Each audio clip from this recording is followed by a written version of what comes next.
child? It's Granny. Some fella on the phone says she can win 5 free dance lessons if she answers a simple question. What did she say? Oh, what's the question? Well, he ain't asked it yet. Granny stalled him till you can come in and help her. Come on, let's go. It ain't every day you can win 5 free dance lessons. I say nice weather we're having. Is she still on the phone, Granny? Thank goodness you're here.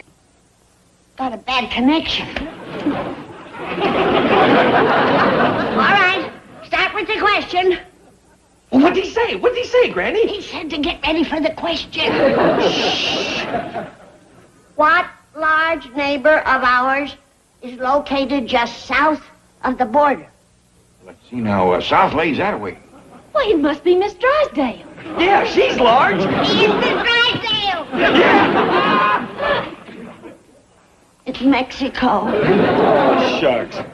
I give another chance. Yeehaw!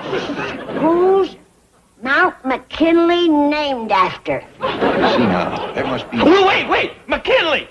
That's it! I won! There's where my education pays off, huh? That's Marvin of the famous Marvin and Marita Dance Studios. They're coming right over to the house to give me my lesson. I'll be waiting. They was calling from the grand ballroom of their international headquarters. Did you have to give them that international headquarters bit? What did you want me to do? Tell them we're calling from a phone booth and only got 3 dimes left? Why did you have to tell them we have a ballroom? We don't even have a hotel room. Never mind. Let me do the talking. You've been doing nothing but talking since we got married. We were going to be the biggest dance team since Astaire and Rogers. We were going to play the Palace. We did play the Palace. Yeah, in Saginaw, Michigan. Look, all we need is a new act. Now, giving these lessons will tide us over until we can put one together. Now, come on, let's get out to the Clampetts here and teach them how to swing and sway and dance their way to poise and social success. Okay, Twinkle Toes, as soon as you get off my foot.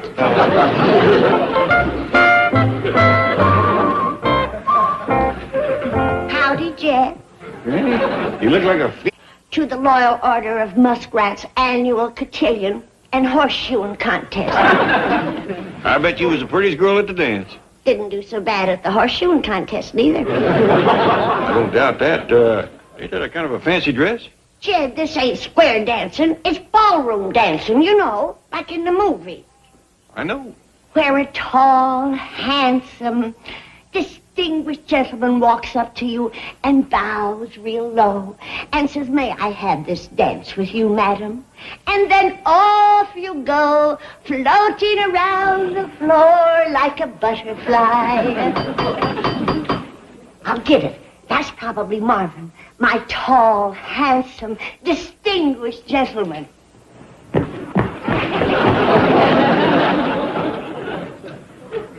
We are here, Marvin and Marita.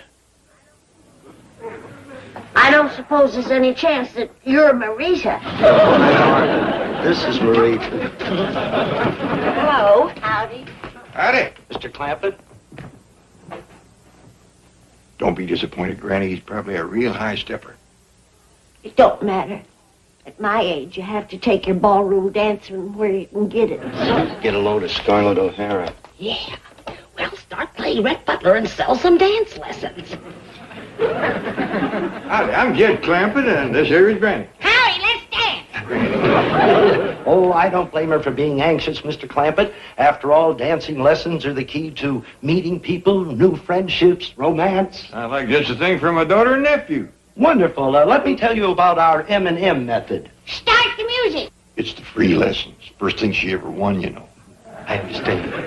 And now we'll show you how easy it is to swing and sway and dance your way.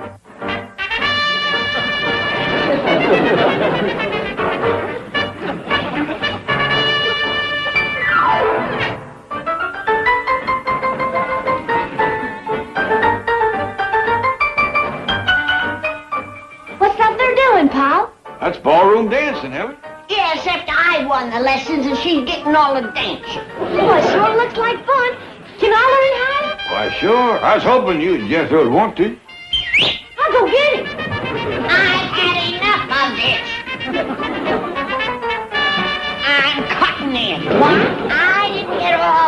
up to watch you two have a high old time. You know, I believe that I will have Jethro and Ellie take these lessons of yours. Oh, we'd be very honored, Mr. Clampett. We'll get the contract. Of course, I want them to take them down where they meet the most people, down to the grand ballroom of yours. Hey, what happened to the music? Is something wrong? Well, you see, it's about the ballroom. We lost the lease on our international headquarters, Yes, the telephone company has taken it over. and so far we haven't been able to find a ballroom big enough to accommodate all of our students. Oh, I'm sorry. Well, dance your troubles away. Start the music. Now, wait, Granny. Now, don't you worry, Mr. Marvin. You can give your lessons right here. Just bring all your students over here. All our students? No, we couldn't. Well, maybe not all of them, but bring a couple hundred or so. No, we really couldn't. Yes, you could. Now start the music. Well, it's about the students we have. I mean, the students... Well, all right. Bring over the whole ballroom full. We'll squeeze them in some way. Now start the music. Mr. Now, don't Clampett. try to thank me. Come on, let's dance.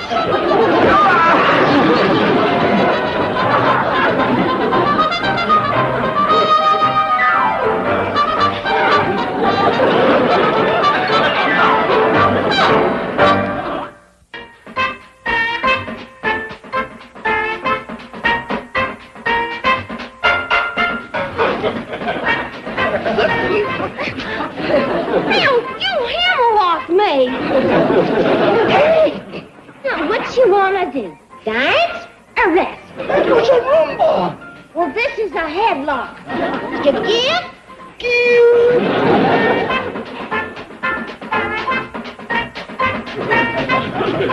No, Jethro, you've got to keep in time to the music. I'm sorry. I keep forgetting which to move, my feet or my jaws. Well, let me take the sandwich. Yeah, which end do you want? Pig's knuckles or liverwurst? Hey, Jethro, how you doing? Just past the bologna and I'm heading into the sliced turkey. Why don't you and Ellie here dance together, huh? Good idea. I'd rather dance with some of them students of yours. When are they going to show up? Oh, they'll be here. They'll be here. And you two just keep practicing, huh? Yes, sir. Keep practicing. I want to run. Well, I'm used to chewing to the cha-cha-cha. Well, I want to rumble. All right, Ellie. You rumba. I'll cha-cha-cha. You sure got us into something this time. We've got to get out of here. What do you mean? We've got 2 students. That's a 200% increase over last week. What about Mr. Clampett and Granny? They're expecting a whole class to show up and dance with Marge and Gower champion. Well, Max, I'll think of some kind of a stall. Why, this is perfect. We've got paying students and time to work on a new act. You've got to get up there and tell them the truth, now. The truth? Why? Because it's the only honest, moral, human thing to do. That is not a good reason. And I saw Granny with a 12-gauge shotgun. That is a good reason. Dad, when is the dance students going to show up? The ice is melting in that punch I made. Granny, I'm afraid we got a big problem. Yeah. What to do with 40 gallons of watery paw punch? Well, I'm thinking maybe none of Marvin and Marita's students are going to show up at all. I don't blame him. That Marvin is a poop out. Talked a good tango. But after an hour, he was panting like a fat dog. That ain't it, Granny. I'm thinking maybe all of Marvin and Marita's students left them high and dry when they found out they lost a lease on that grand ballroom. Would they do that? Well, I noticed that a lot of folks in Beverly Hills set a great store by tinsel and show. Don't mean nothing to them what a body is or does. Why didn't Marvin and Marita say nothing? Pride, Granny. Must be a bitter pill when all your students desert you the minute you ain't got a fancy dance hall. I don't let on. Mr. Clampett, Granny. Howdy, Marvin. Nice weather we're having. Yes, well, I have something very difficult to say about the dance students you're expecting. You come to tell us that them students ain't going to show up at all, right? Right. Marvin and Marita have no international headquarters. They have no grand ballroom, and they have no students. He come right out and admitted it. We know it weren't easy. I mean, you aren't angry? Of course I'm angry. Always riles me up when folks is that downright ungrateful. But we all got to learn to forgive. That's right, Marvin. What's done is done. Oh, but I just feel terrible about this whole thing. You know you do, but we want you to stop thinking about it. And you're both welcome to stay here and teach Ellie Mae and Jethro as long as you like. Well, thank you, Mr. Clampett. Granny, I'll go tell Marita. Poor fella, he's taking it awful hard. Marvin, have you snapped your cap? No, everything's okay. They know all about us and they're not mad at us. You have snapped your cap. No, we can stay.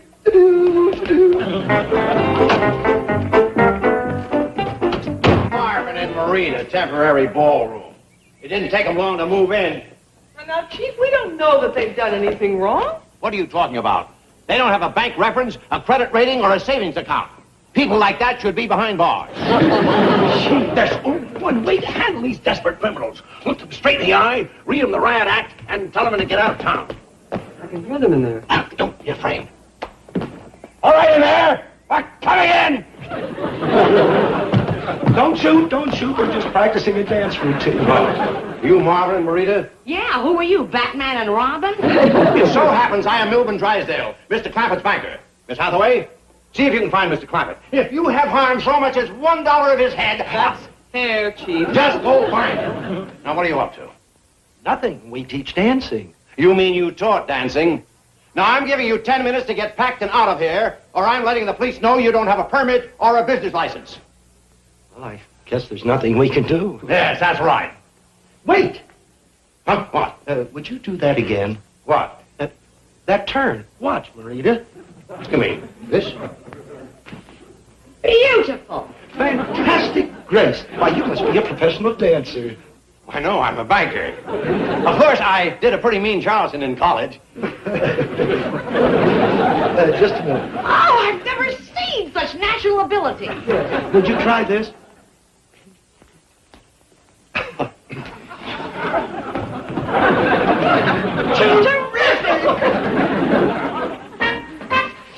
Oh, I say we're going to rumble. No, we ain't. We're gonna cha-cha-cha. Rumble! Cha-cha-cha. Rumble! Cha-cha-cha. Chief, what are you doing with these people? These people happen to be professional entertainers who recognize natural ability when they see it. I thought they were desperate criminals. That's your trouble, Miss Hathaway. You're too suspicious. Why, they even played the palace. But where are the Clampetts? Well, they said they'd be out by the pool. Now, we'd better get back to the office so I can wire the Bankers Convention Committee. You see, I'm in charge of entertainment this year, and I want to tell them that I have found the perfect act to open the show. Oh, that's wonderful, Mr. Drysdale. We'll do our best. Oh, no, you've helped enough. All I need now is a little rehearsal.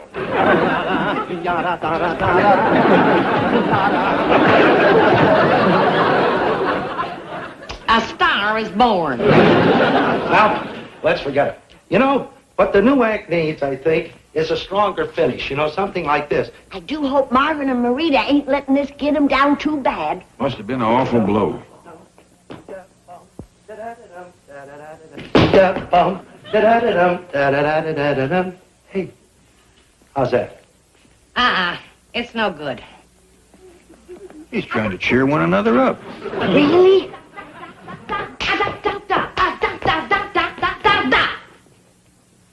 No, nothing seems to work. Don't that just tear your heart out? Singing and dancing for one another. And we just got to get them some students.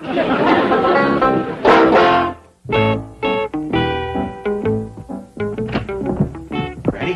Where's Marvin and Marita? I don't want them to know what we're doing. I served them victuals out by the cement pond. They'll be there for a while. Good. Is Ellie ready? She'll be right down. All right. Now you get on the phone and find somebody to win some free lessons. I'll be outside. I sure hope Jethro's idea works. Well, he says nowadays you can sell anything if you advertise enough.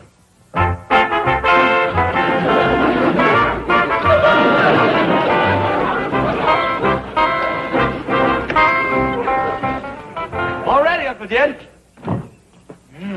You got that kettle of possum sausages Granny gave you to pass out? Yes, sir, Uncle Jed. Can't you smell him?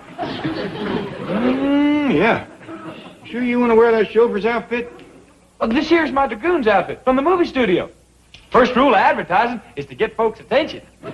Awesome sausages to do that. How'd I look, Paul? Beautiful, Ellie. Now dance your heart out and sign up lots of students. Wait. Show them some of that rumba ha-cha-cha. Yes, sir. I couldn't find no good records for the phonograph, Jethro. I guess we'll have to tango to old man Rupp. I don't care. Just put one of them on and let's go. Don't forget the possum sausages. Jed, come quick. I got somebody wants to try for the lessons. It's Mr. Farley Baker of Brentwood. He's waiting for the question. Ask him an easy one. Oh, howdy, Mr. Baker. Here's your question. What color is a freckled swamp toad? Hello? Hello? Must have made it too hard. Marvin, there's Granny and Mr. Clampett. Let's try out our routine on them. All right, let's just pick it up, huh?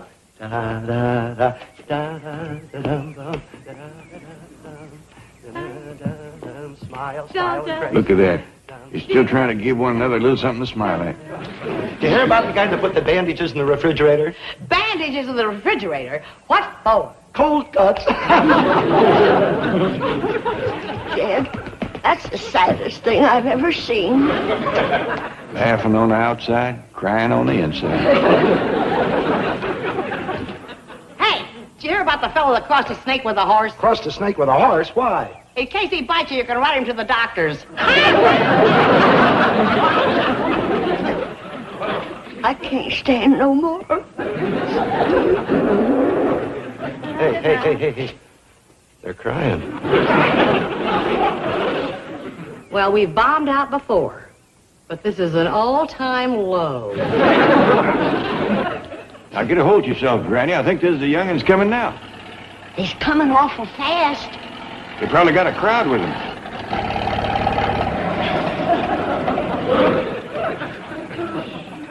Howdy, young'uns. How'd you do for students?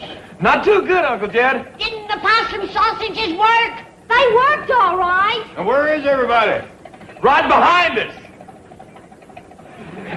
Drive on, boy. Huh? Drive on, drive on.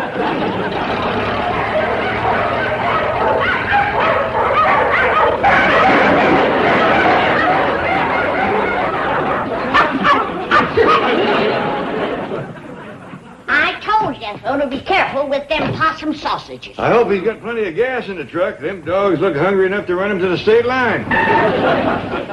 Who's that? I don't know. Maybe we got some students after all.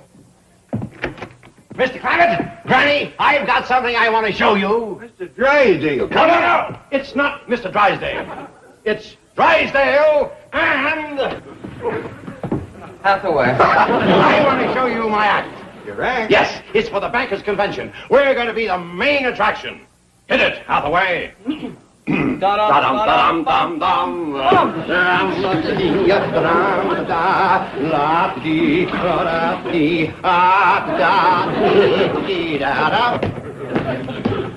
ought to stick to banking. They ain't no Vilma and Buddy Epps. Marvin and Marita was better than them when they was trying to cheer one another up. You may have something there, Granny. Now for the Bankers Convention Variety Show and Review.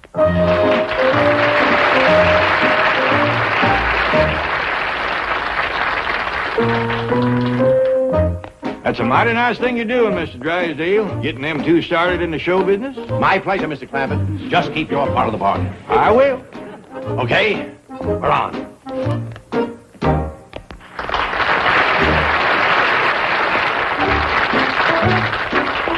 I thought you was going to be Mr. Drysdale's partner.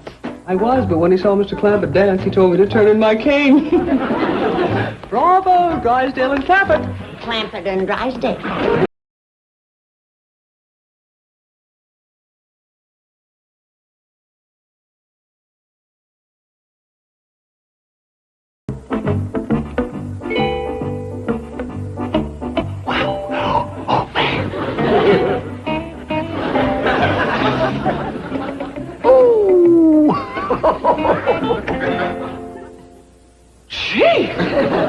This is shocking. I know what you're looking at in those viewers. Girly pictures. Ah, ba-ba-boo. Would you look at that? That's $250,000 in pure gold. I picked these up at the banker's stag. Mr. Drysdale, Miss Jane? Come in. How are you? I'm feeling frisky as a new shorn sheep. Wonderful. When you're happy, I'm happy. Miss Hathaway, give all the employees a coffee break. Chief, did you mean it? A real coffee break? Shoot the works, 3 minutes. They'll never forget you for this. Now, what can I do for you? Well, I want to draw out some money. Miss Hathaway, cancel the coffee break. How much? Oh, just a couple of dollars. Oh, go ahead with the coffee break. You see, I got to get some things for my new job. Job? Oh, Mr. Clampett, you don't need a job. You have $62 million in my bank and more coming in every day. That's right. And it keeps on coming in whether I'm sitting, standing, or snoring. Isn't it wonderful? No, it ain't. A man has got to earn his keep in order to be happy.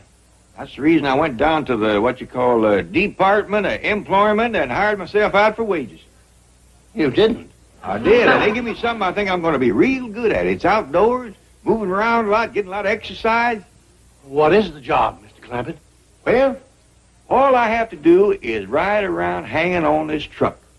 And we go down the street, and we stop next to these big cans, and I just heave them up and empty them in the back of the truck. You're a sanitation engineer. And here's the part you're going to like. They take out for Social Security and retirement, but that still leaves a pretty big chunk that's going right in your bank every week. Oh, Mr. Don't that cheer you up? Well, I got to go pick up my uniform. Bye now. I called you right away, John. With Mr. Clampett holding the lease on your largest oil field, I knew you'd want to talk to him. No, I already have a garbage man. Stop joking. I could become the laughing stock of Beverly Hills. Oh, calm down, Melbourne. The man just wants to do something useful. All that's necessary is to come up with a different job. I knew you'd have the answer. When can he start? Hold on. I respect Mr. Clampett a great deal. There's nothing for him to do at OK Oil. What about the bank? The last time he worked there, he had the bank buy $3,000 worth of Girl Scout cookies. I thought we'd never get our money out of that deal. What's so silly, standing on the corner wearing a Girl Scout uniform? How do you think I felt in mine?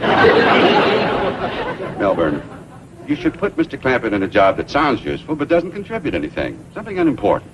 I have it at the board of directors. Miss Hathaway. Wait now. The directorship on your board might be just the thing to keep Mr. Clampett busy but out of trouble. My board? Why can't OK Oil take him? This is your problem, Melbourne. As long as Mr. Clampett is happy and continues to sign my lease, it doesn't bother me that he collects garbage. After all, somebody's got to do it. You're proud of your paw. Walking right in and getting yourself a fine job. That old trash.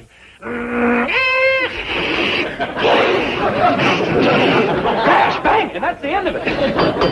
I'll get it. Hi, Jethro. Hi, Miss Jane. You're just in time to see Uncle Jed off. Hi, Mr. Drysdale. Mr. Brewster.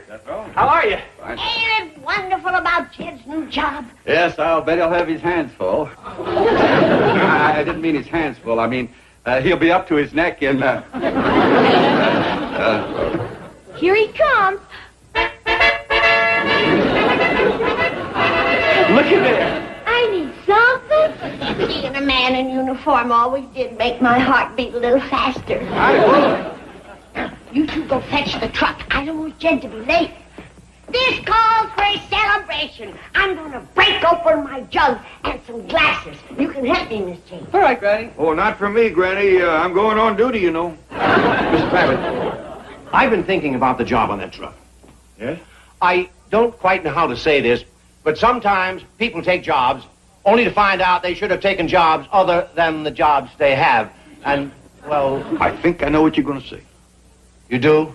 And stop worrying. I know I can get you a place on the truck with me. No, I didn't mean... Try the board of directors. What?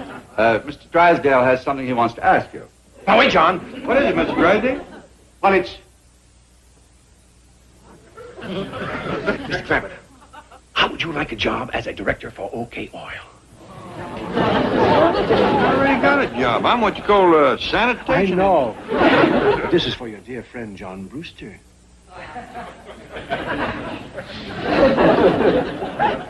He didn't ask me. It's not easy for a man like John to come begging for help. Things that bad down to the oil company? Just say yes, please.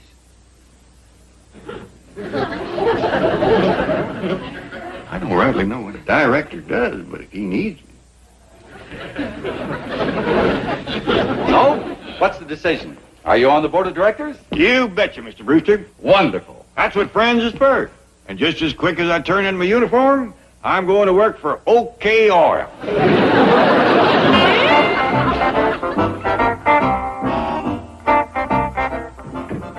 Gentlemen,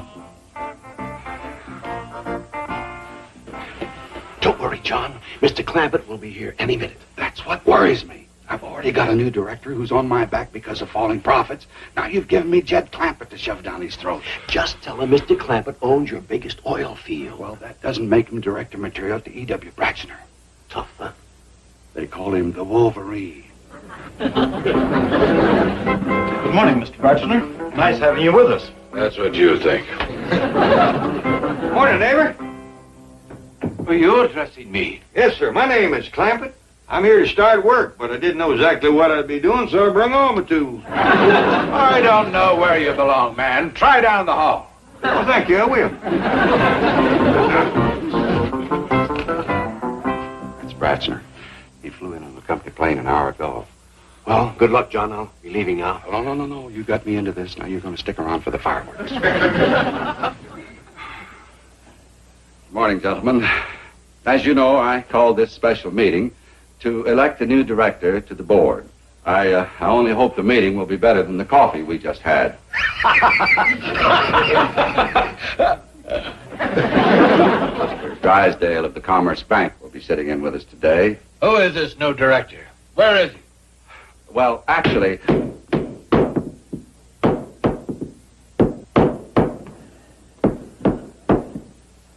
There's one nobody to trip.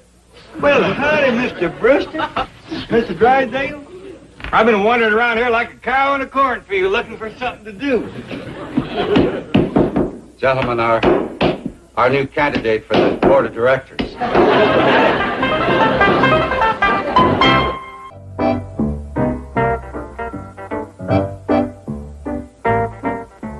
So, gentlemen, by virtue of the large part Mr. Clampett has played in the success of OK Oil, I propose that he be elected to the board of directors. Here, here. May we have the vote? Just a moment. I can appreciate the fact that Mr. Clampett owns some valuable real estate. But if I may speak candidly, it does not qualify him to be a director of a multifaceted industrial complex. Mr. Clampett, would you please tell me what positions you have held in the past? Well, yesterday I was a sanitation engineer. What kind of engineer?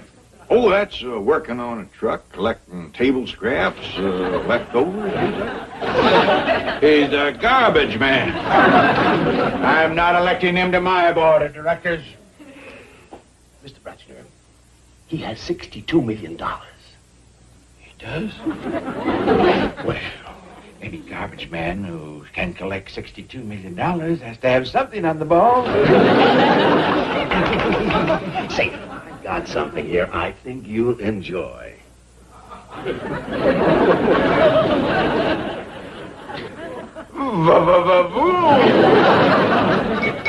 Gentlemen, may we have the vote, please? All those who favor Mr. Clampett's election to the board of directors, raise their hands. Mr. Braxner. Oh, yes, by all means. Well, congratulations, Mr. Clampett. Well, thank you. Thank you. Well, now that I'm a director, can I get back to the loose carpeting? Oh, no, Mr. Clampett, that'll be taken care of. We need you for more important things. Well, that's what I'm here for, to help. Sounds good. Just have a seat. Oh, howdy, Paul. We come to watch. Uncle Jed, you directing yet? Here I am, young'un. Say, I'd like you to meet these nice folks. Where's Granny? Here I am. Somebody ought to fix that loose carpet. I hate to say I told you so. How do you do, Granny? Howdy. What's everybody slicked up for? Is it a wedding or a funeral? This is the board of directors, Granny. I was just elected unanimous. Good. I got a whole basket of celebrating victuals for you. Hey, Grouchy, how would you like a pickled hawk egg?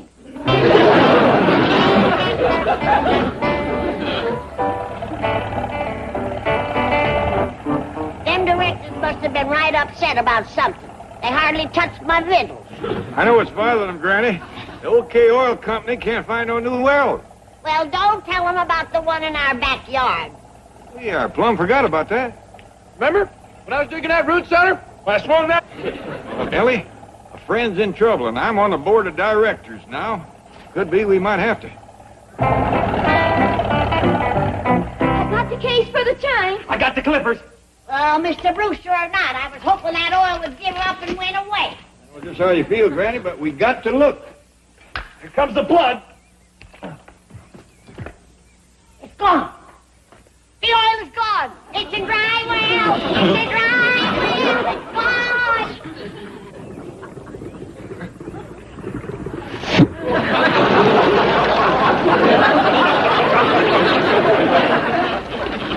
Well, there it is, another dead blasted fortune. What do you mean you can't find that leak? That pipeline's been losing 30 barrels an hour for the past 2 hours. Yes, I know, but here the line goes under the city of Beverly Hills. And it would be almost impossible to dig under the... Surprise! Surprise! Surprise! Surprise! Surprise! It's them again. Let me out of here. He's gonna steal! Mr. Brewster, we brought you a present. Your oil trouble is over. Well, this is crude. I know, but we had to put it in anything we could find. I should really know where this come from. Well, exactly where did it come from? Well, I'd rather not tell, but it's real handy. You might say right in my own backyard. Mr. Clampett, how many barrels an hour is this well of yours producing? Well, I don't know, but in a couple of minutes it'll fill up a churn, a cheese crock, a milk pail, and 3 fruit jars. Well, you live here on Crestview Drive, don't you? Yes, sir. Mr. Clampett, this is my oil. That's right. It's all yours, and we don't want no thanks for it. And if you can arrange it, no money. Well, that's very kind of you, Mr. Clampett. Hey, you better find where to empty these, Uncle Jed. Yeah, we want to fill them up again. Well, ordinarily it would go down to the refinery here in Long Beach. All right, family, grab your oil and try not to spill none.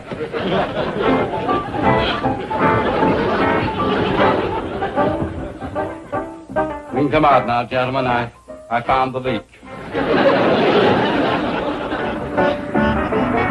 Melbourne, regardless of how it makes them feel, I have got to tell the Clampetts the truth. That oil they're giving me is from my pipeline. Please, John, don't tell them. I'll jump out of the car. Oh, sit down, Melbourne. Sit down. All right, you keep them away from the place long enough for my men to fix that leak. I won't say anything. Thank you, John. I'll think of a way. Get busy, Miss Hathaway. Well, we could send them out in the OK Oil Company plane to look for new oil fields.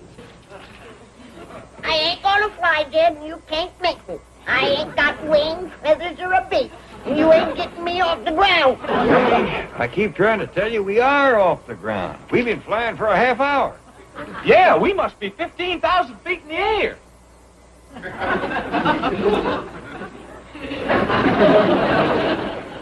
Well, he is high up. Look at that little cow down there. He ain't no bigger than an ant. Granny, that is an ant on your window. I sure don't see no oil fields. Heck, you wouldn't know an oil field if it come up and bit you on the nose. Would you? Well, no. What a wild goose chase that was. We was up in that plane for hours without seeing a slough. Sure hate to give up, but I've been looking through those spy glasses for so long, it felt like we was going around in circles. Well, at least you found one well. Jed, it's dried up. Sure has petered out. Dry as a mouthful of cotton. Poor Mr. Brewster, we got him all excited over a flash in the pan. What are you going to say to him? I don't know, but I hate to tell him that this well has turned out to be a duster and we ain't found another. Maybe you can think of something else to make money for his company. I already started studying on it. Hey, Uncle Jed, let's get back on that plane. Jethro, hush up. Can't you see your Uncle Jed is studying on something? But I found this book about flyers and flying, all about fellas like Rickenbacker and Lindbergh and things. Jethro, hush up. But I want to get back up there and learn how, so I can get me some paying passengers and earn me some spending money. Jethro, will you be quiet? Can't you see you're making so much noise your Uncle Jed can't think? Hush up a minute. I told him to. Not him, you. Always got the answer. I do? That whole company plane is going to waste. We could take on passengers and make the OK Oil Company a barn full of money.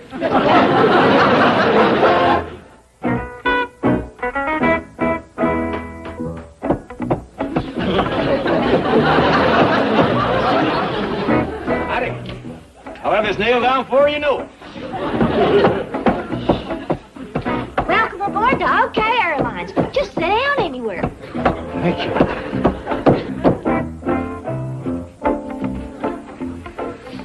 Excuse me.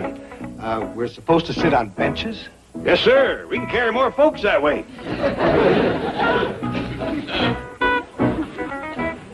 Yeah, that means I can take it to Albuquerque. You're flying to Albuquerque? That's right. Where are you going? Bombay, India. Bombay. I wonder why they put us on the same plane. It's a strange route. Maybe it's one of those special tourist deals. Well, all I know is my ticket costs only $10. So did mine. What's going on here? What have you done to this plane? Now listen, Grouchy, we're letting you ride free. On account of you're a director, but you gotta sit down and be quiet. What's this? It's Jed's idea. In case we hit a bump. There. That ought to hold you. That's a granny knot. You think this entire OK Oil Company is a commie plot? He's going to take off. Is these all the tickets you sold, Ellie? Right so. Well, it'll take us a little while before we get known. But in the meantime, we got to be on schedule. Say, are you the pilot of this thing? No, I'm the co-pilot. One of the VIPs who thought of this offered to sit in for me. Yeah. What kind of a flyer is he? Strange. Real strange. You know, John, the Kravitz might have something. That plane holds what, 10 or so comfortably at $300 a shot? Oh, we could make a fortune by that. John? What's the matter, John? That's the OK Oil Company. Airplane!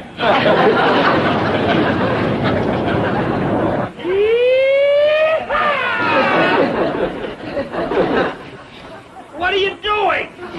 I just stepped on the clutch and shifted into second. That's the throttle, and that's the rudder. I thought you said you had your wings. I do. See here? This is Captain Midnight.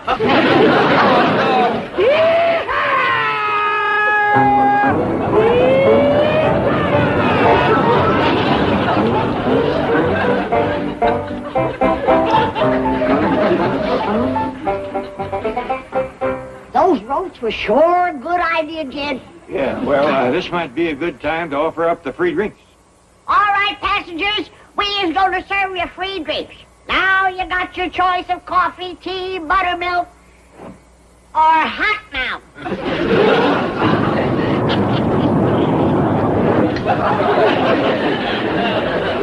Who's flying this thing?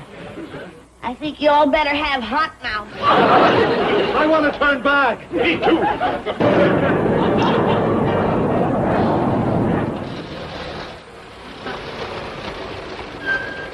Here you are. We've been out of our mind. Are you all right? Sure. For some reason, the fellow was going to Bombay, decided to get off at Albuquerque. Oh, what about Mr. Grassner? Did you land him in New York? Nope. Oh, no. He liked the service so well, he bought a round-trip ticket. It weren't the service, it was my rheumatism medicine. Rheumatism medicine.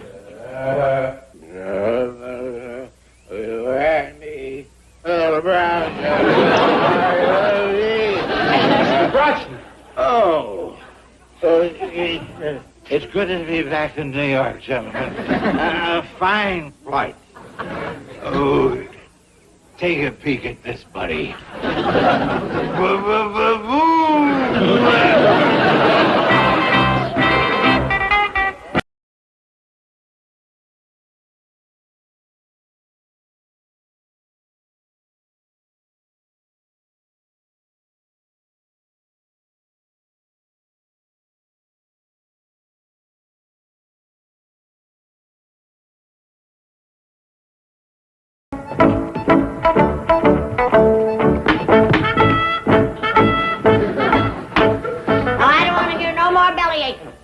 I've been telling you for 2 weeks that this was going to be scrub down day.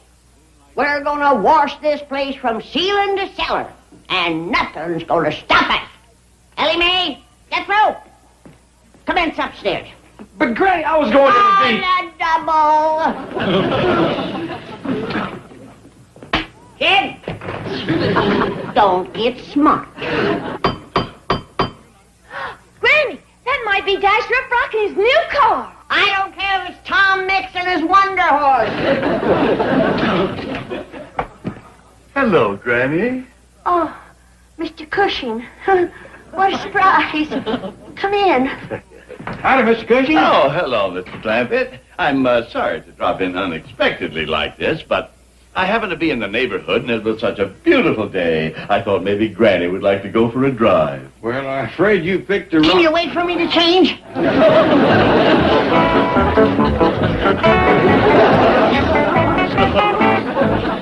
Well, come on in the parlor and sit down, Mr. Cushing. I'll bust out some cool cider.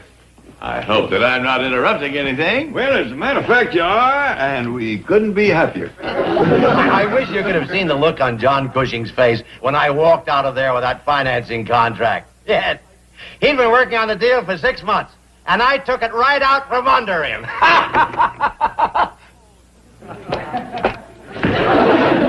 Hello, Milburn. Now, just a minute, John. Don't you come in here and threaten me like that. Relax, Milburn. Everything I did was within the law. It'll hold up in court, and if you hit me, I'll bleed all over you. I came in to congratulate the winner. You have beat me again. You're not mad? Why, of course not. Well, I'm glad to see you taking it this way, buddy boy. You've got to learn to live with it, you know. Oh, I've got the weight on you with those Clampett millions. Yes, I understand. When you climb in the ring with us big boys, you've got to expect to take one of the chops now and again. Well, maybe someday I will have an account like the Clampett. That's the spirit, Johnny, baby. Well, I'm busy now. I'm glad you dropped by. Keep that old chin up. Thanks, I'll try. Granny, hello. Come in. Ain't got time. Johnny's taking me for a ride in the country. What? Aren't you going to wish us a nice trip, Milburn? Have a nice trip. Keep the old chin up, Jim.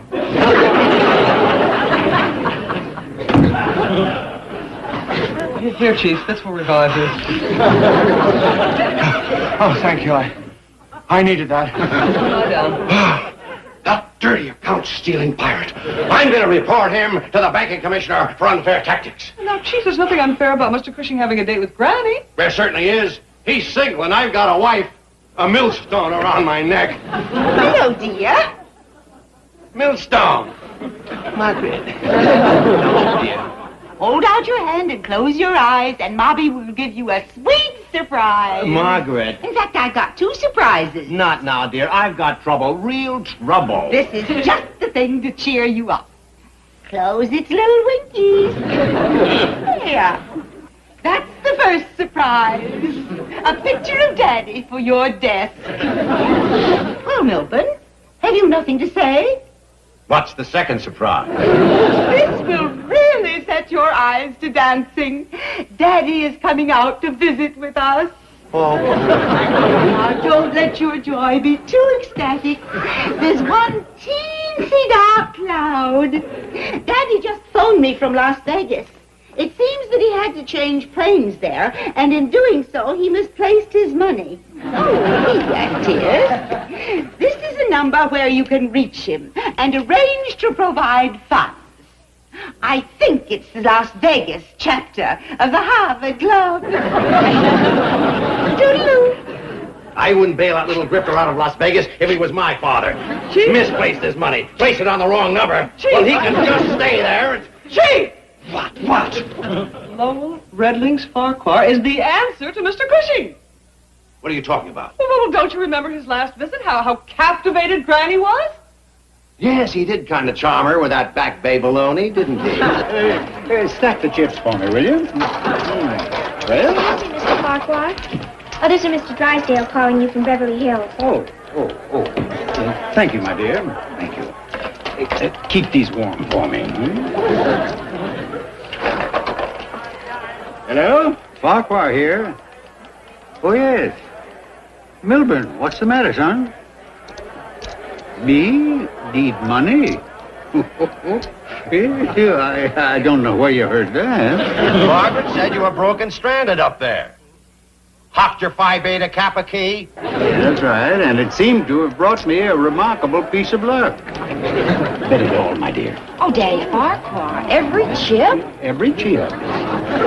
What's that, Milburn? Oh, no. I can't come to Los Angeles now. In fact, I might stay here indefinitely. All right, everybody, get ready for pass number 6. Hey, guys, Oh, Daddy Farquhar, you crapped out. Milburn, how soon do you want me to be there?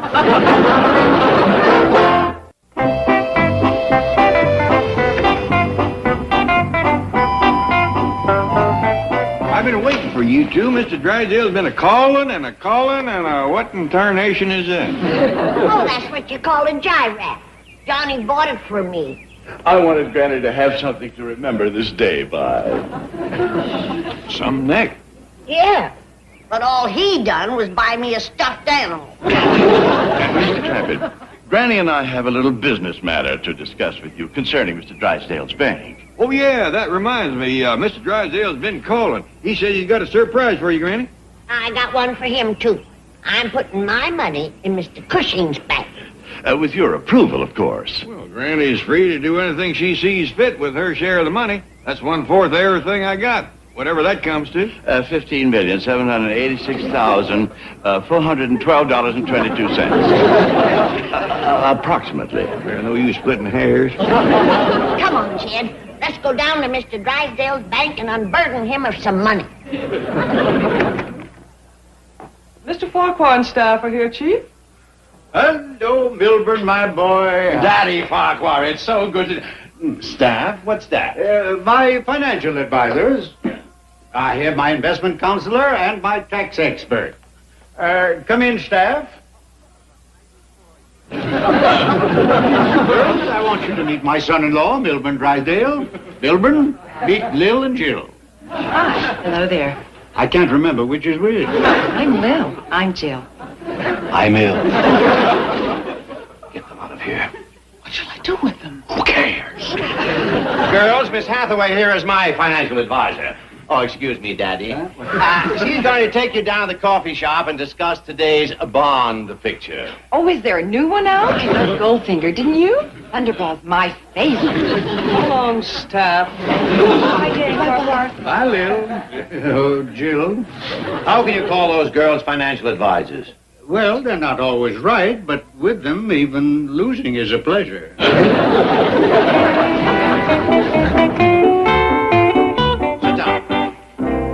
Now, listen to me, you overaged delinquent. My biggest account is being romanced away by a rival banker named John Cushing. I want you to step in and cut him out.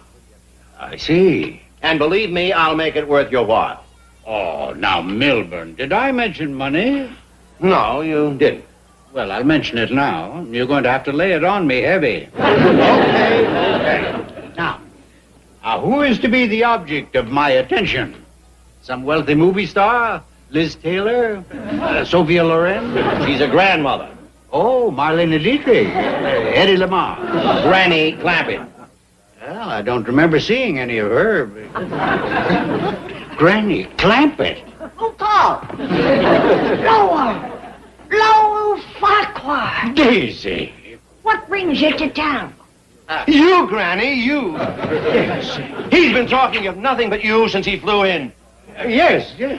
Recalling those golden days you spent together just a few short months ago. Yes. But it's been a year. Why ain't you wrote? Well, Milburn? He's been trying to forget you, Granny.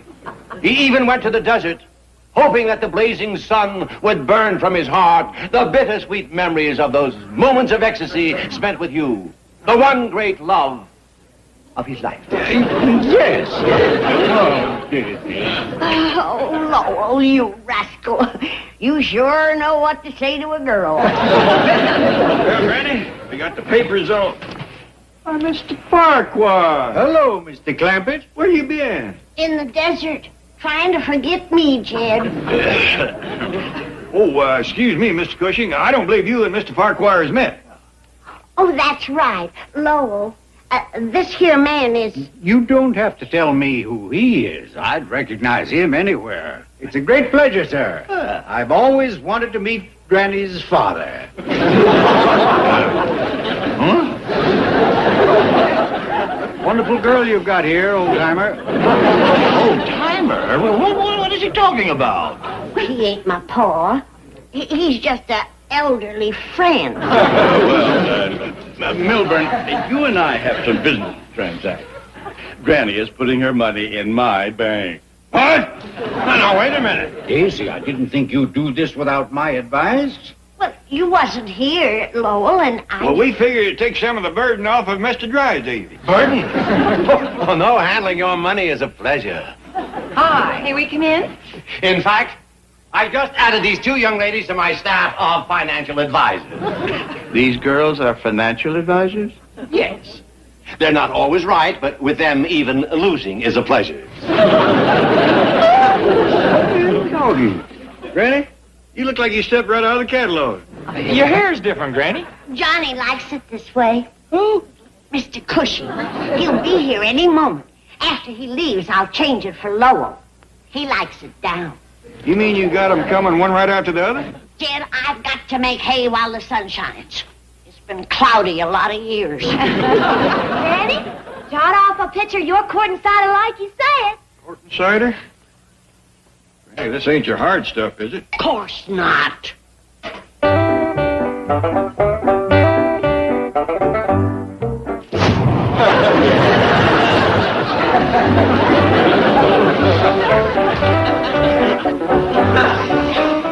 Well, it might have a little edge to it. Hey, this stuff will strip paint. I don't want to end up with another stuffed animal.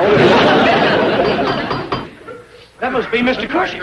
Want me to go, Granny? I want you all to go that way and stay out of sight. Sally, you take this quart and cider and put it back in a keg. Real gentle. Oh, Granny was counting on this to help Mr. Cushing to fall for her quicker. I'd have him fall quicker, but he'll be a lot longer getting up. Oh, come in. Come in. Ah, thank you. Oh, you have your hair up.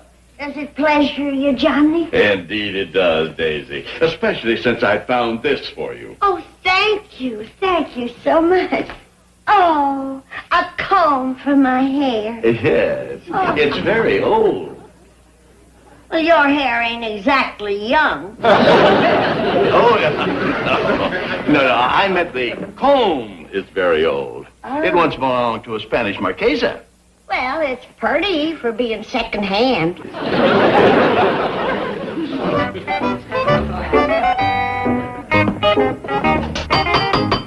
Milburn, Granny isn't expecting me till 4 o'clock. And besides, there's Lil and Jill. Forget Lil and Jill. I had enough trouble explaining them to Margaret. Did you have to tell them to take a sunbath in the backyard? Well, they like to keep up their tans, and they're expecting me to bring them some oil. You save your oil for Granny. Lame family always underfoot, set when you need 'em. Just when I had Johnny over. Oh, Lola. Hello, Daisy. I didn't expect you until 4. Well, I just couldn't stay away. Oh, you ravishing creature. Speak low when you speak love. Oh, Daisy.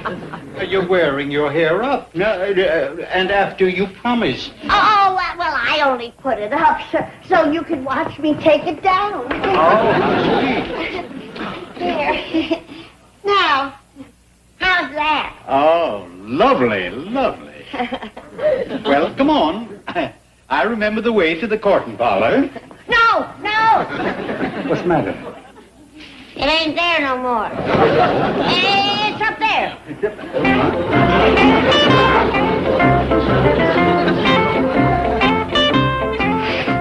Well, this is cozy. Ain't it nice? Oh, is that for me, or did you bring your lunch? Oh, no, this is an orchid. May I pin it on? I thought you brought it for me. I did. Nearest the heart. There we are. Don't let me stick you. There we are. I gotta go see in the mirror. No. You stay right here. Think about me.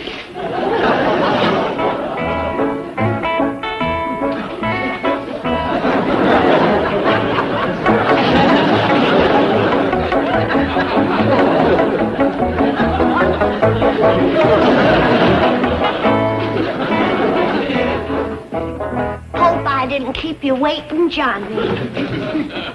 Waiting for you is a pleasure. Well, good. Looks like you're in for a right pleasurable afternoon.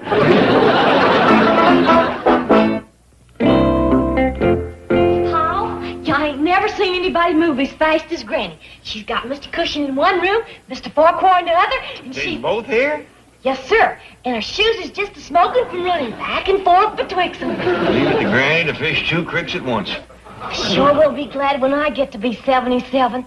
Have me some fun.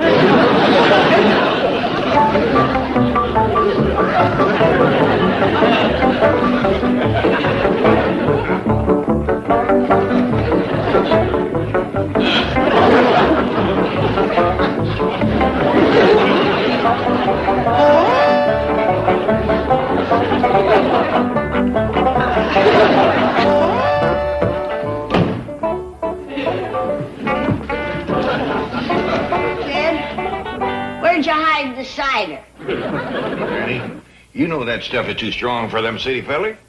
It's for me. Well, you do look a mite drawed out. How you coming with a double courtship? Jed, I can't decide whether them fellas is after me for my looks or my money. Money come up, did it? Right now, court talk is running at a poor second. It's hard enough to pick a fella. I gotta pick a bank, too. Granny, I got a notion. You go back to your beaux, and I'll have a talk with them 2 financial advisors we met this morning. Tells me they is over in the Drysdale's backyard. You reckon they can help? I don't see why not. These experts at handling money. See, ain't this better than laying over there on the grass and getting all chigger bit? Well, it sure beats getting the 3rd degree from Daddy's darling daughter. Oh, there you are, girls. Jethro, would you leave us alone for a minute? But Uncle Jed, I'm getting interviewed for a job by these 2 financial advisors. Them 2 for bosses. I'd work overtime every night. Come back later, boy. Hey, but Uncle Jed, I'm getting Come back later, boy. Girls, I need your help. You see, I got $62 million. 62 million. Yes, ma'am. Wow. But Uncle Jed, I'm... Come back later, boy.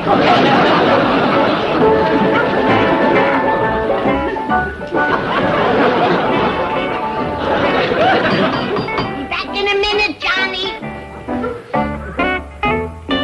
Be there in a jiffy, Lowell. That's another fella I'm going to give him to Ellie Mae. I can't even decide betwixt 2 of them. Is my father here? Yes, he is. And I want to ask you something. If I was to marry your pa, and you was my stepdaughter, would we visit every day, cook together, sew together, and be real close friends? Absolutely not. Shucks. He's still in the running. Daddy! Daddy! Where are you? What's all the shouting about? Oh, Daddy, Papa, are you all right? Well, of course I'm all right. What were you doing in that room?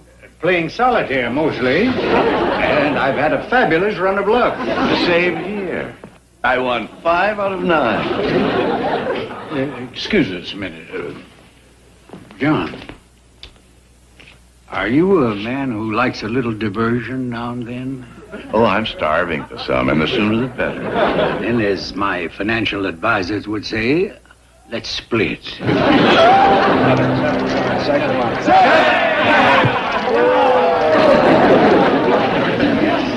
Oh, Oh, Daddy Cushing, that's your 5th straight pass.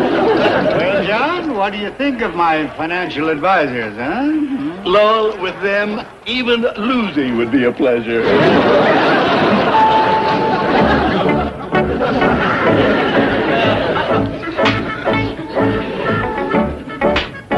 don't want to hear no more belly aching. We're going to wash this place from ceiling to cellar. And you, wipe that smile off your face.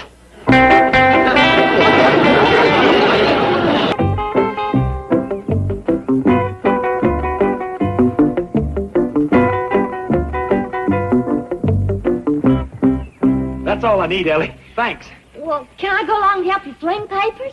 Well, no, Ellie. You see, this is my first day on the route, and I got to make sure that every paper lands right square on the front porch. Pa, Jethro won't let me go with him. Well, now, Ellie, this is the boy's first big important job. Ain't he just a paper boy? Oh, no, Granny. He's what you call a deputy district circulation chief in charge of home distribution. Well, Jethro, you're a working man now. Make us proud of you. Always remember a job worth doing is worth 2 in the bush. Yes, ma'am. Thank you. Oh, I should have asked him would he be home for noon victuals. I wouldn't count on it, Granny. Getting a paper up to some of these Beverly Hills houses is a 10-minute walk from the street. Well, not for Jethro. He's got his papers fixed for long-distance flinging. What you mean?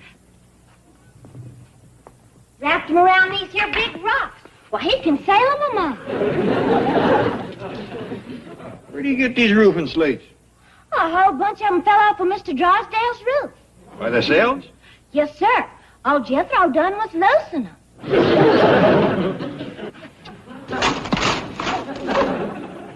That'd give a paper a heap of carry, all right. Hope the boy's careful.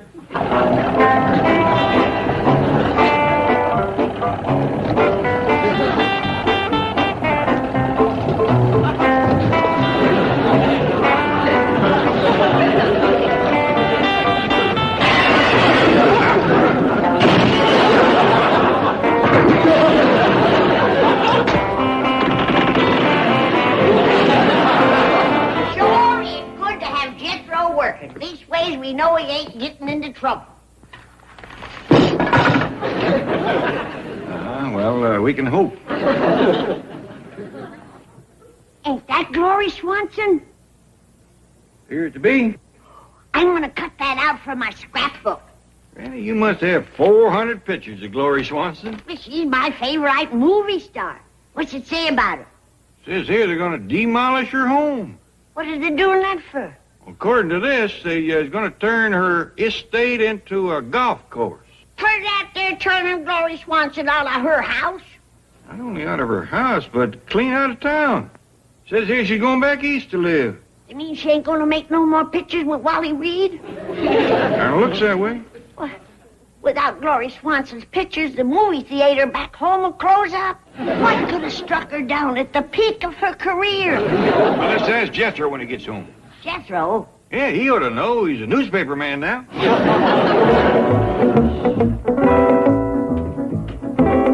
Good morning, Chief. Miss Hathaway, have you let it slip out that I'm behind this golf course deal? Oh, certainly not. Why do you ask? Somebody threw this through my window this morning with a rock inside. Mr. Drysdale's office? Who's calling, please? What? One moment. Chief, there's a Mr. Miller on the phone who says he's associated with you in the golf course venture. Hello, Jack. How's it going? What? This morning? I'll call you back. Chief, what is it? The same thing happened to him. This paper, tied around a rock, through the wall of his bedroom. Apparently you've angered one of Miss Swanson's loyal fans. There has never been a movie star so idolized. She's a living legend. I'm not hurting Gloria Swanson. She wants to move out of that huge mansion. Yes, but to millions of her fans, you're demolishing a shrine. And then to read that all of her priceless possessions are to be sold at auction. That's her idea, too. Yes, but you can see how it might set off an eccentric fan. You think her fans are eccentric? What do you think Miss Swanson intends to do with the money? What? Donate her to the Actors Relief Fund. She's giving it away. How's that for having a screw loose? I think it's a magnificent gesture. When she could put it in my bank and collect interest? What kind of sickness is this? What's happening to our moral values? Chief, Miss Swanson is a very wealthy woman. She doesn't need the money. What are you, some kind of radical? If you want to do something, call the police. Let them find out who's throwing rocks at us. Good guys. Well, I got all the papers delivered. Got this extra left over. Well, thank you, Jethro. We got one. Okay. Well, you can stop worrying about pruning that eucalyptus tree. I see you're reading about Glory Swanson. She's on my paper route. She is. Yeah, she lives around here, does she? Mm-hmm. If she had hogs, we could call them. Did you see her? Pretty near. Took the paper up to give it to her in person, but she was too busy. They was getting ready for auction. Auction? Yeah, it tells all about it in the papers. He's fixing to sell off everything on the place. Well, Granny, I didn't want to read you that part because I know how it gloomed you up back home when the sheriff put some poor soul's belongings under the hammer. You think that this could happen to Glory Swanson? One day she's queen of the movies, and the next day they're throwing her out in the street. Granny's always felt special close to Glory Swanson. We's look-alikes, you know. You and Glory Swanson look alike. If I've heard it once, I've heard it 100 times. Is she kidding, Uncle Jed? Oh, I've heard it 100 times myself. Of course, it was always Granny that said it. Come on, Jed. Where you going, Granny? To Glory Swanson's house to hold off the sheriff. Ain't nobody gonna push around my look-alike. That makes 101. Hold on there. Ellie Mae, fetch your Granny back in here. Yes, sir, Pop. Put me down! Jed, are you gonna turn your back on Glory Swanson just when she needs us? Of course not, but we ain't going to go charging up there like a bunch of bounty hunters. Everybody get in your Sunday best. So when Miss Swanson sees us, she'll know we're Beverly Hills neighbors. Oh, howdy, sir. I wonder if we could... Coming through, please. Yes, sir. I wonder if we could see Miss Glory Swanson. We is... Okay, watch your step. Oh, yes, sir. Thank you, sir.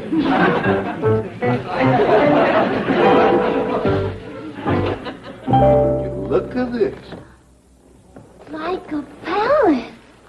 Yeah, more than twice the size of our place. Of course it is. This is the home of a movie star. Yeah. I ain't nothing but a plain, scrubby, old, everyday millionaire. Hey, look here. Ain't she beautiful? She is for a fact. You notice how our eyes is alike? Yeah, you both got two. Come here and sit down and remember where you are. Just a minute. Who are you people? We is the Clampetts. And we is true, loyal friends of Glory Swanson. You're kidding. That surprises you, don't it? Yes, it certainly does. Looks like everybody but us has turned their backs on her. She's got lots of friends back in the hills where we come from. Swell. Oh, okay, fellas, take the sofa. Hold on!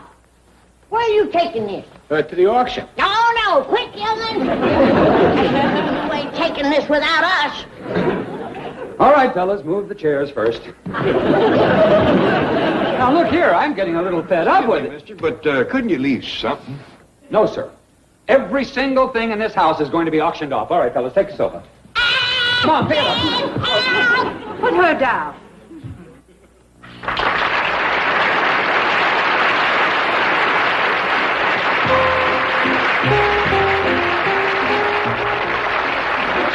What is going on?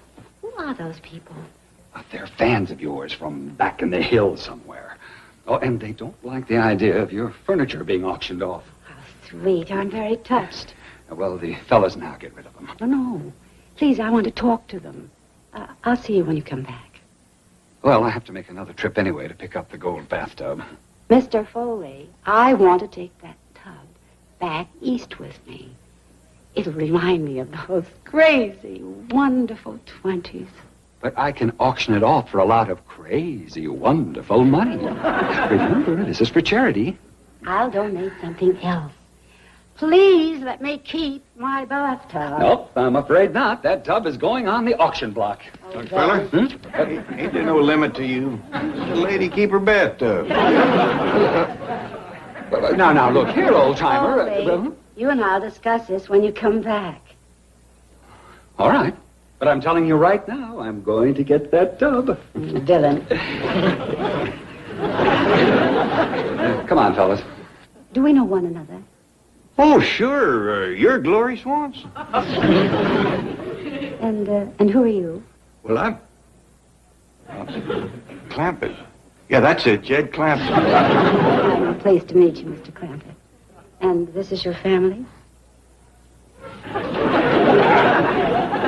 Oh, yes, ma'am. Well, I'm sorry that I can't offer you any refreshments. There's nothing left in the kitchen. They've even taken my stove and my refrigerator. And now they want your bathtub. Miss Swanson, I just don't know what to say. I'd like to meet your family. I don't see many fans these days. Oh, yes, ma'am. Miss Swanson, this here is my kinfolks. My daughter, Ellie. Howdy. How do you do, Ella? And my nephew, Jethro. Howdy. And this here is Granny. I reckon you ain't got a greater fan in the whole world than her, less'n it's me. We look alikes, you know. Yes, I can see the resemblance. Hear that? Won't you sit down?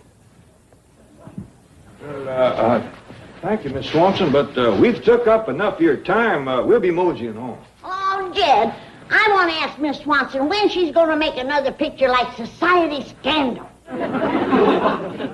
Oh, Society Scandal.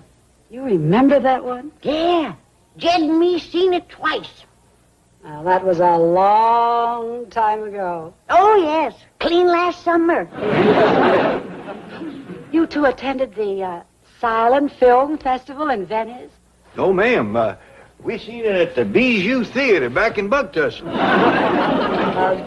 Tussle? Yes, ma'am. My cousin Pearl plays Vianney there. Still showing my silent films? You betcha. Miss Swanson, don't judge the whole country by these fickle Hollywood folks. Back home, you is a queen of the movies. You always have been, and you always will be. How wonderful. When are you going to give us some more zingers? Like Gilded Cage, Male and Female, Manhandle? I'm afraid I'll never make movies like those again. I don't see that. Sure you will. Oh, take my word for it. That golden era of filmmaking is gone forever. No. Granny. Miss Swanson, we'll be running along. Now, you get your feathers up out of the dust. I got a feeling things are going to change. Miss Swanson, before we go, can I have a picture of you? Well, you certainly could, but I'm sorry I don't have any. Oh, well, how about this one here? Jethro, put that down. You can't take her painting. I wish I could give it to you, but it has to go on the auction block with everything else. The money is badly needed. I think we best get out of here. Oh, look at there.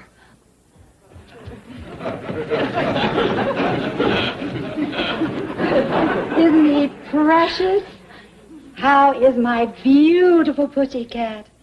Do you know that I used to have 6 of these? Yes. I bet she wasn't bothered much with mice.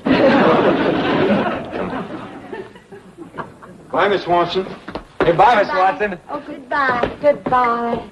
It's been so nice visiting with you. Oh, excuse me, Miss Swanson. I found this in one of your armoires. I'll just catalog it for sale and put it with the rest of the things. Oh, no. It's the only warm thing I have left.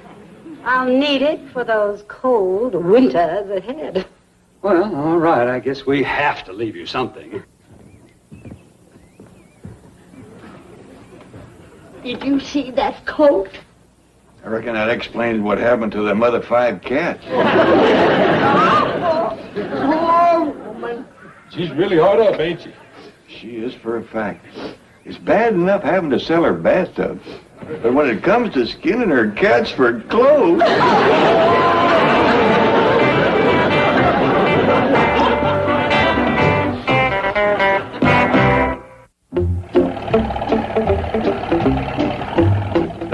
But you got to admire that Glory Swanson. Hollywood has turned its back on her. They's tearing down her house. Her furniture is going under the hammer. Before long, she won't have a tub to wash in, and she still carries herself like a queen. What can we do to help her, Paul?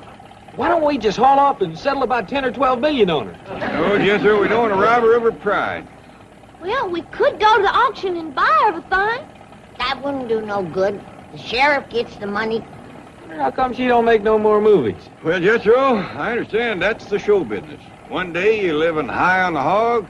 Next day you're down to wearing a catskin coat. Jim, you own a movie studio. You have her make a picture.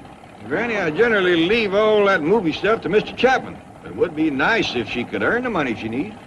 You tell Mr. Chapman to get a hold of Thomas Meehan or Wally Reed or Rod LaRock and turn out another blockbuster like The Wages of Virtue. You're looking for Mr. Chapman.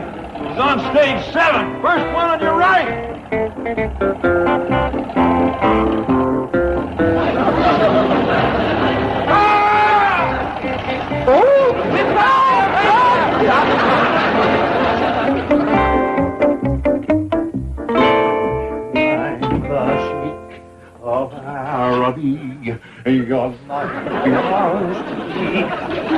What have you done to your hair? Oh, I touched up the premature gray spots. I'm going to knock Gloria Swanson right off her $1 million pins. Oh, I'm the sheik of Arab. I've got to make sure she goes for my idea. Drysdale Swanson Enterprises announce Dry Swan Country Club. Okay. Swanson Drysdale Enterprises present Swandale Country Club. You think she'll buy that? Why not ask her? She's in your office. Oh! Miss Dry Swan. Swansdale. Swanson. I'm Elvin Drysdale. Oh, Mr. Drysdale, you're a much younger man than I expected. Really? It's a pleasure to meet you.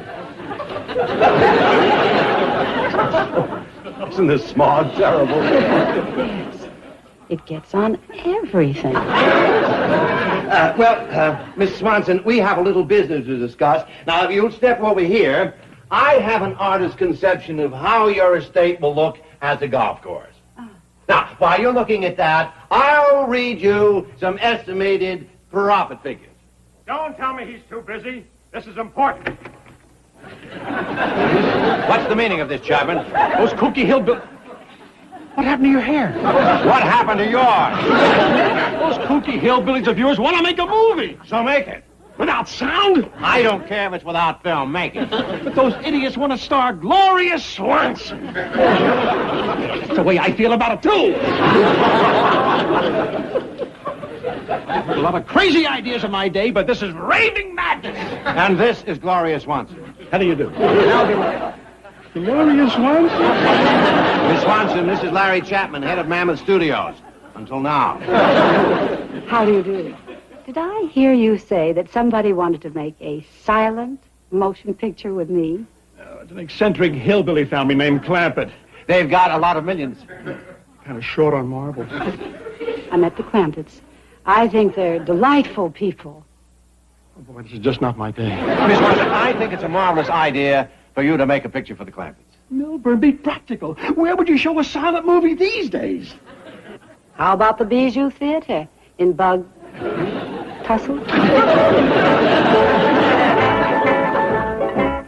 I still remember the first time I heard that telephone ring in the Clampett living room. It was not the sharp modern sound we know today, but the warm, slightly tinny ring that belonged to those big black rotary phones of the middle 1960s. Even now, decades later, the sound of that ring can pull me straight back into the soft glow of the television set in my grandparents' den, where the whole family would gather after supper and watch the Clampetts with the kind of quiet, shared affection that only a truly beloved show can create. When Jethro's voice comes tumbling through the speakers, urgent and a little breathless, calling for his Uncle Jed, I feel that same small thrill I felt as a boy. "Paul, Jethro, come quick," he shouts, and already the machinery of gentle chaos is turning. What follows is pure Beverly Hillbillies alchemy.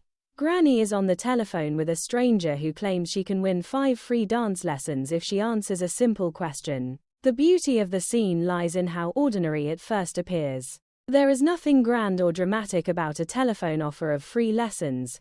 It is the sort of small everyday temptation that any of us might have encountered in the 1960s, when dance studios still advertised aggressively and the idea of social grace through ballroom dancing still carried a certain middle-class weight.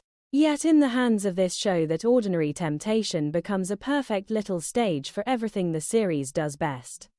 The collision of rural simplicity with urban cunning, the quiet wisdom of Jed, the fierce loyalty of the family, and the unstoppable comic force that is Granny. I have always loved how the script lets us hear the conversation in fragments. We do not get the full polished pitch of the conman at first.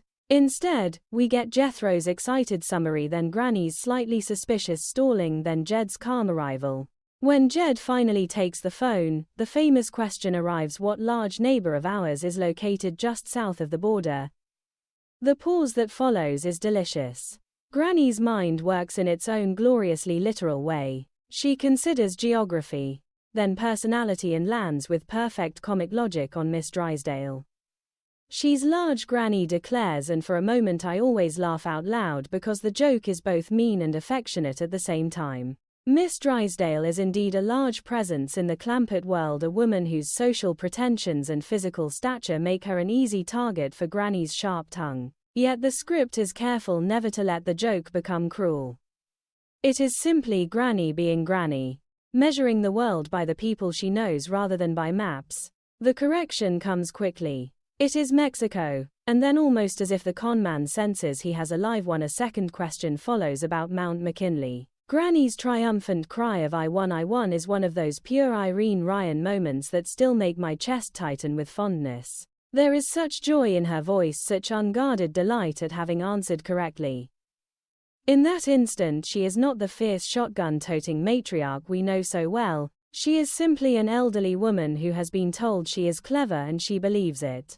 The line "that's where my education pays off" is delivered with such sincere pride that I have always felt a little protective of her. The education in question is pure bug-tussle common sense, and the show never mocks it. It simply lets Granny's confidence stand even when we in the audience know she is being played. Then Marvin and Marita arrive and the tone shifts into something more layered. The script gives us their private conversation first, and that is where the real craftsmanship shows. These two are not cartoon villains. They are tired, slightly desperate performers who once dreamed of being the next Fred Astaire and Ginger Rogers and instead find themselves working a telephone hustle out of a phone booth. Their dialogue about having played the Palace in Saginaw, Michigan, is one of the saddest and funniest things in the entire sequence. I have always felt a strange sympathy for them. The show allows us to see the smallness of their lives, the way their big talk about international headquarters and grand ballrooms is really just a thin coat of paint over failure. When Marvin admits they do not even have a hotel room, the moment lands with quiet pathos. Yet the script never lets that pathos overwhelm the comedy. The pair remain ridiculous. And their arrival at the Clampett mansion is pure farce.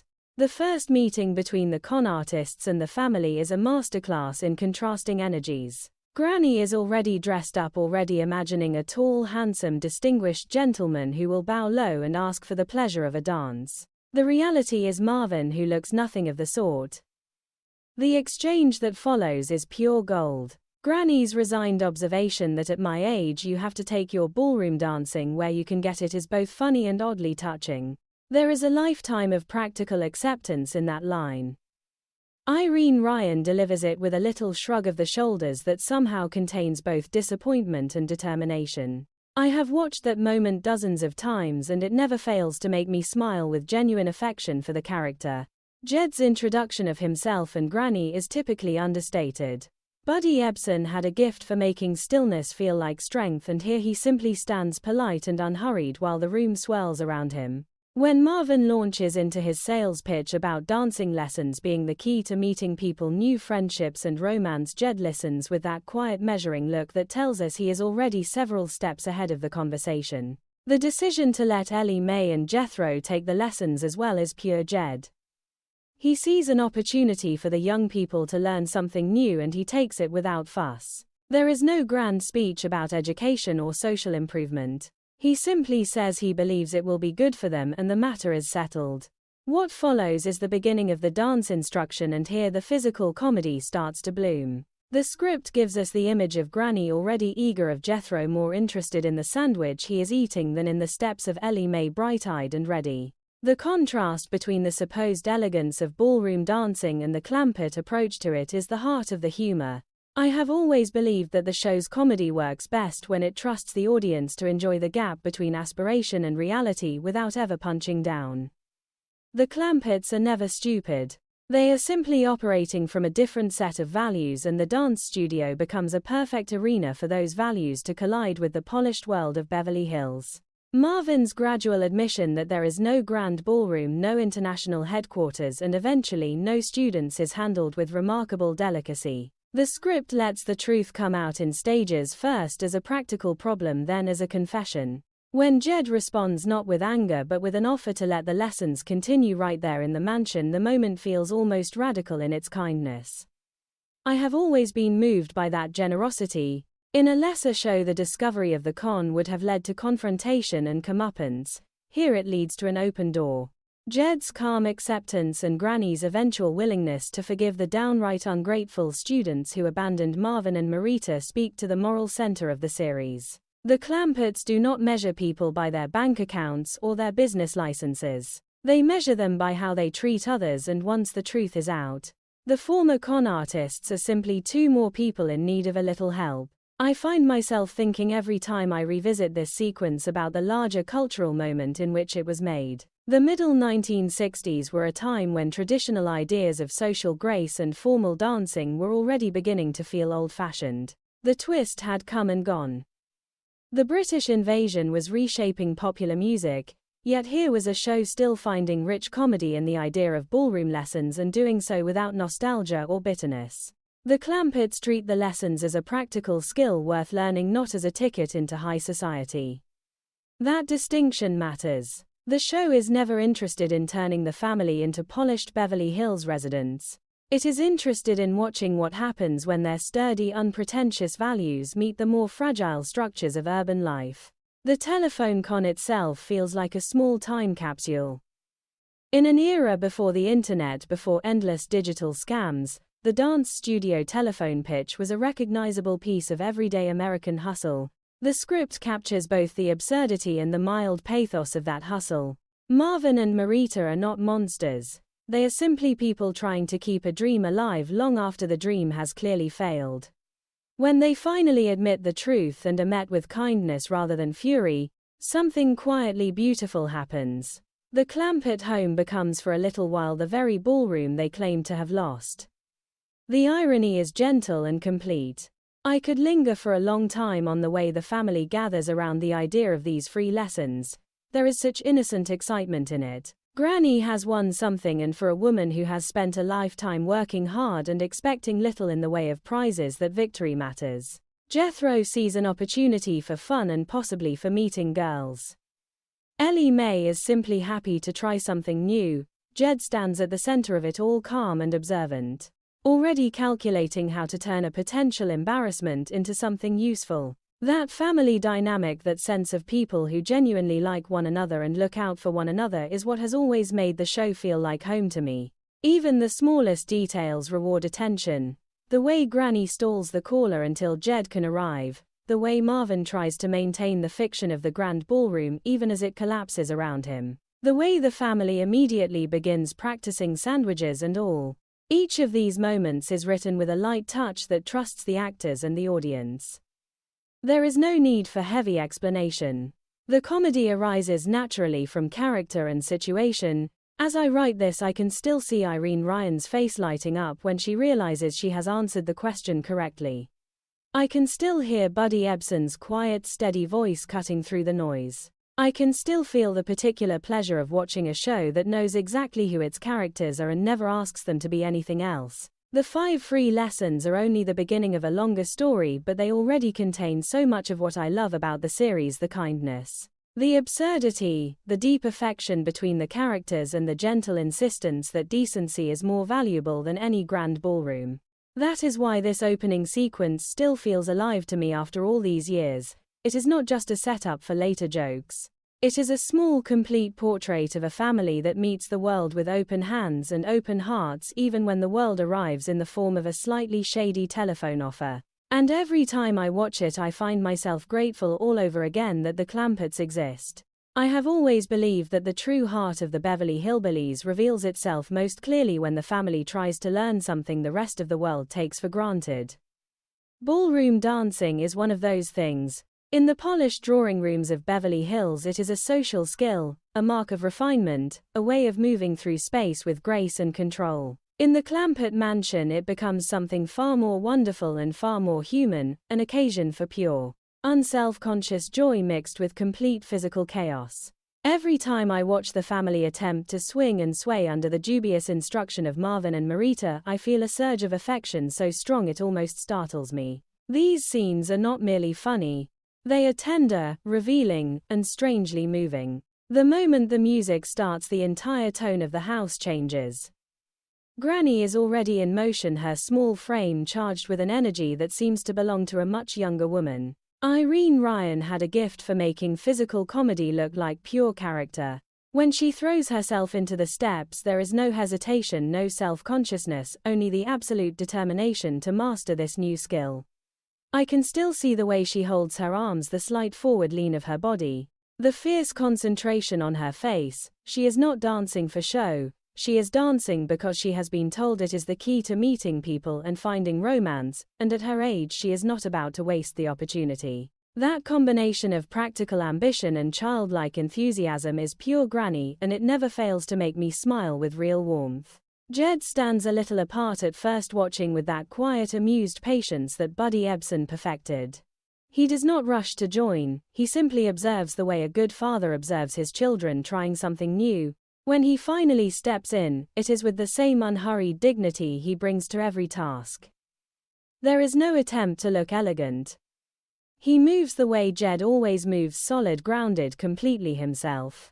The contrast between his natural physical presence and the artificial formality of ballroom posture is one of the quiet comic treasures of the sequence. I have always felt that Ebsen's dancing background, he had been a real dancer long before the series gave these moments an extra layer of pleasure.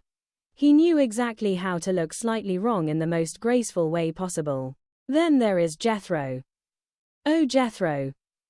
Max Baer Jr. understood better than almost any television actor of his generation how to make enthusiasm look like a physical force. When the lessons begin, Jethro is already more interested in the sandwich in his hand than in the placement of his feet. The script gives us that perfect line about forgetting whether to move his feet or his jaws, and every time I hear it I laugh out loud. It is such a pure expression of who Jethro is. He approaches dancing the same way he approaches everything else, with boundless energy and almost no attention to detail. The image of him trying to cha-cha while still working his way through a liverwurst sandwich is one of those moments of physical comedy that feel completely organic. Nothing is forced. The humor rises directly from character. Ellie Mae's presence in these scenes is quieter but no less important. Donna Douglas always played her with a kind of radiant simplicity that made every new experience seem fresh. When she joins the dancing, there is a genuine eagerness in her movements. She wants to learn. She wants to do it well. Yet she also remains completely herself, never losing that tomboy energy that makes her so lovable. The moments when she and Jethro try to dance together are especially dear to me. They are not graceful. They are not synchronized. They are simply two young people who like each other trying something new side by side, and the affection between them shines through every awkward step. Marvin and Marita, of course, are trying desperately to maintain the illusion of professional instruction even as their own situation collapses. The way they keep calling for the music, keep insisting on the M&M method, keep trying to sell the dream of social success through dance is both funny and a little heartbreaking. I have always felt a strange sympathy for them in these scenes. They are not skilled enough to be elegant, not honest enough to be straightforward, and not clever enough to escape the hole they have dug for themselves. When they finally admit there is no grand ballroom and no waiting list of students, the air in the room changes. The Clampetts do not explode in anger. They simply adjust. Jed offers the mansion itself as a temporary studio. Granny, after a moment of indignation at the ungrateful students who abandoned the pair, settles into forgiveness. That willingness to absorb other people's failures without becoming bitter is one of the deepest moral strengths of the family, and it is on full display here. The physical comedy reaches a kind of glorious peak when the lessons continue without any real structure. Jethro and Ellie Mae invent their own combinations of rumba and cha-cha. Granny tries to impose order. Marvin and Marita attempt to demonstrate steps while clearly exhausted. The whole sequence feels like a dance class designed by people who have never actually attended one, and that is precisely why it works. The show never asks us to laugh at the Clampetts for being unrefined. It asks us to delight in the freedom of their approach. In a world that often treats social grace as a rigid set of rules, the Clampetts simply move the way their bodies and their hearts tell them to move. The result is chaos, but it is a warm, life-affirming chaos. I find myself thinking as I rewatch these scenes about the larger cultural conversation the show is having with its audience. Ballroom dancing in the middle 1960s already carried a faint air of the past. The formal dances of earlier decades were giving way to freer, more individual styles of movement. By placing the Clampetts in the middle of a ballroom lesson, the series gently satirizes the idea that elegance can be taught in a few easy steps. At the same time, it celebrates the idea that joy in movement does not require perfection. Granny's fierce determination, Jethro's sandwich-fueled improvisation, Ellie Mae's bright willingness, and Jed's quiet participation all suggest that the real value of dancing is not in how it looks to others but in how it feels to the people doing it. There is also a lovely undercurrent of romance running through the sequence, even if it is mostly in Granny's mind. She has been promised that dancing lessons are the key to meeting people and finding companionship. At her age, that promise carries real weight. The script never mocks her hope. It simply lets it exist alongside the absurdity of the actual lessons. When she later watches Marvin and Marita try to cheer each other up with terrible jokes and half-hearted dance steps, her soft-hearted reaction is one of the most touching moments in the entire arc. "Don't that just tear your heart out," she says, "and I feel the same way every time." The con artists are ridiculous, but they are also lonely, and Granny recognizes loneliness when she sees it. The arrival of Mr. Drysdale and Miss Hathaway later in the dancing saga adds another layer of comedy that I have always cherished. Drysdale's sudden discovery of his own natural ability is pure Raymond Bailey, the pompous banker who can convince himself of almost anything if it serves his interests. Miss Hathaway's mixture of suspicion and reluctant admiration is equally perfect. Nancy Culp had a wonderful way of letting her character's intelligence show even when she was being swept along by events. The image of the two of them attempting to dance while the Clampetts look on is one of those perfect collisions of worlds that the series specialized in. Beverly Hills formality meets bug-tussle enthusiasm, and the result is gloriously messy. What stays with me most, though, is the simple pleasure the family takes in the attempt. They do not dance well. They do not look elegant. They do not care.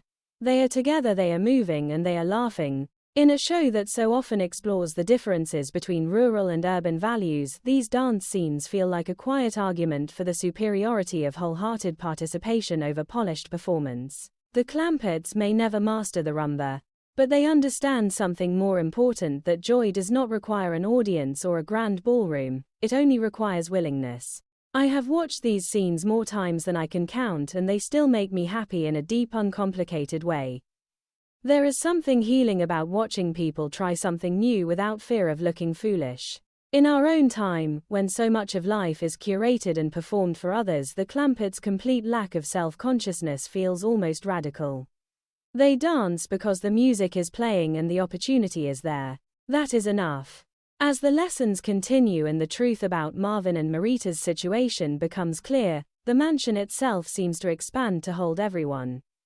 The temporary ballroom is not elegant. It is simply a place where people who need a little kindness have found it. I never tire of that transformation. It is one of the purest expressions of the show's central belief that a home is not defined by its furnishings or its address but by the spirit of the people inside it. When the Clampetts open their doors to two failed dance instructors and proceed to turn a con into a genuine if chaotic shared experience, they are doing what they always do.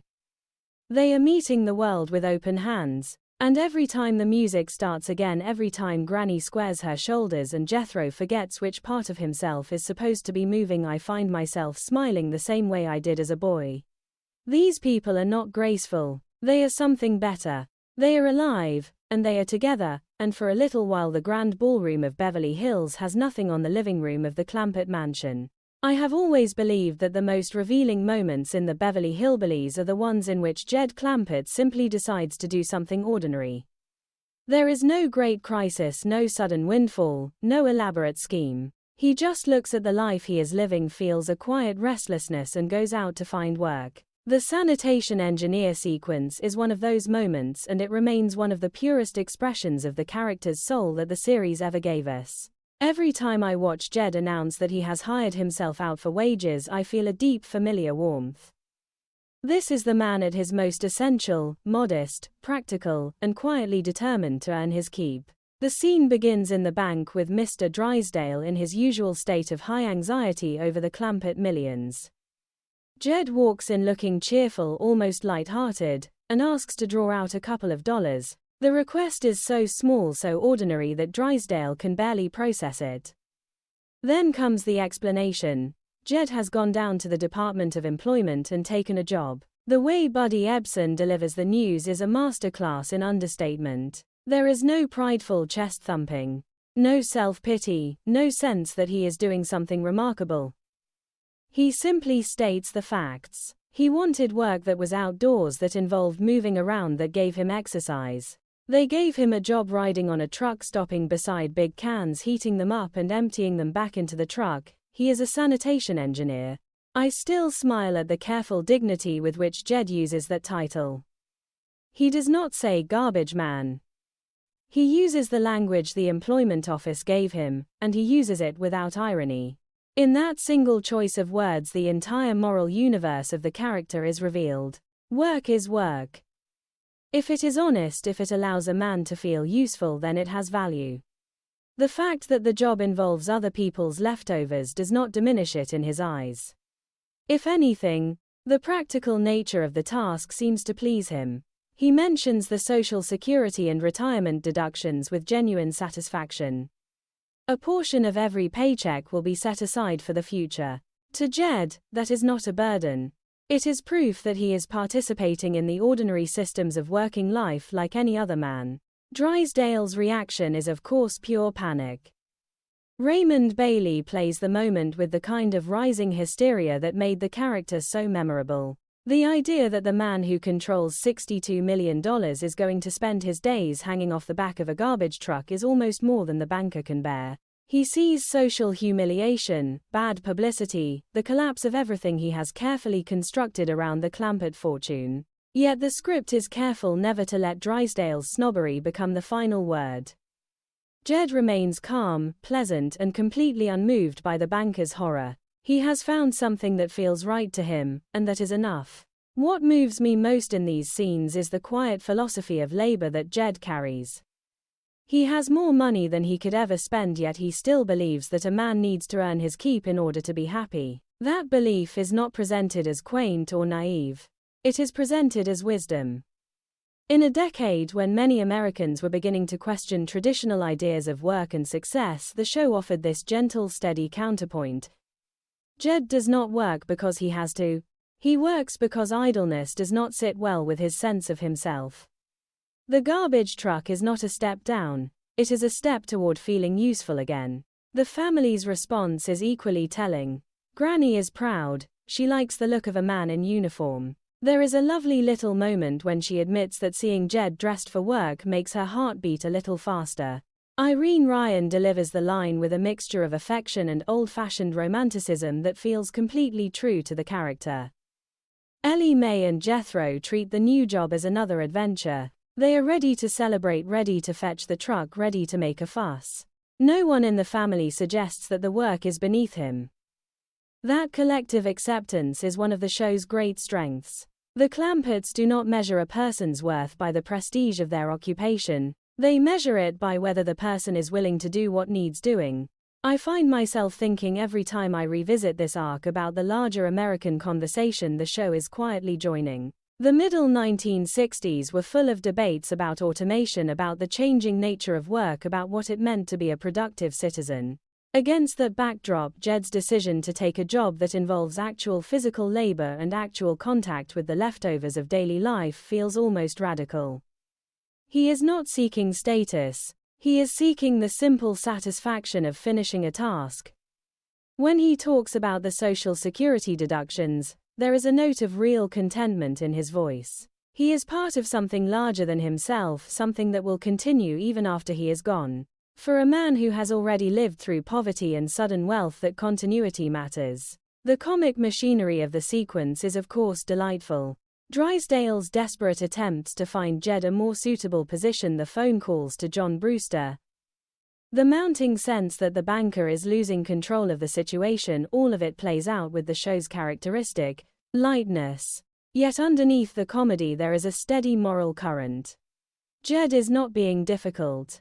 He is simply living according to values that do not bend easily to the expectations of Beverly Hills. The garbage truck becomes a kind of rolling declaration of independence.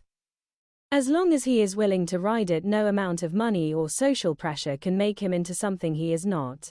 Buddy Ebsen's performance in these scenes is especially dear to me.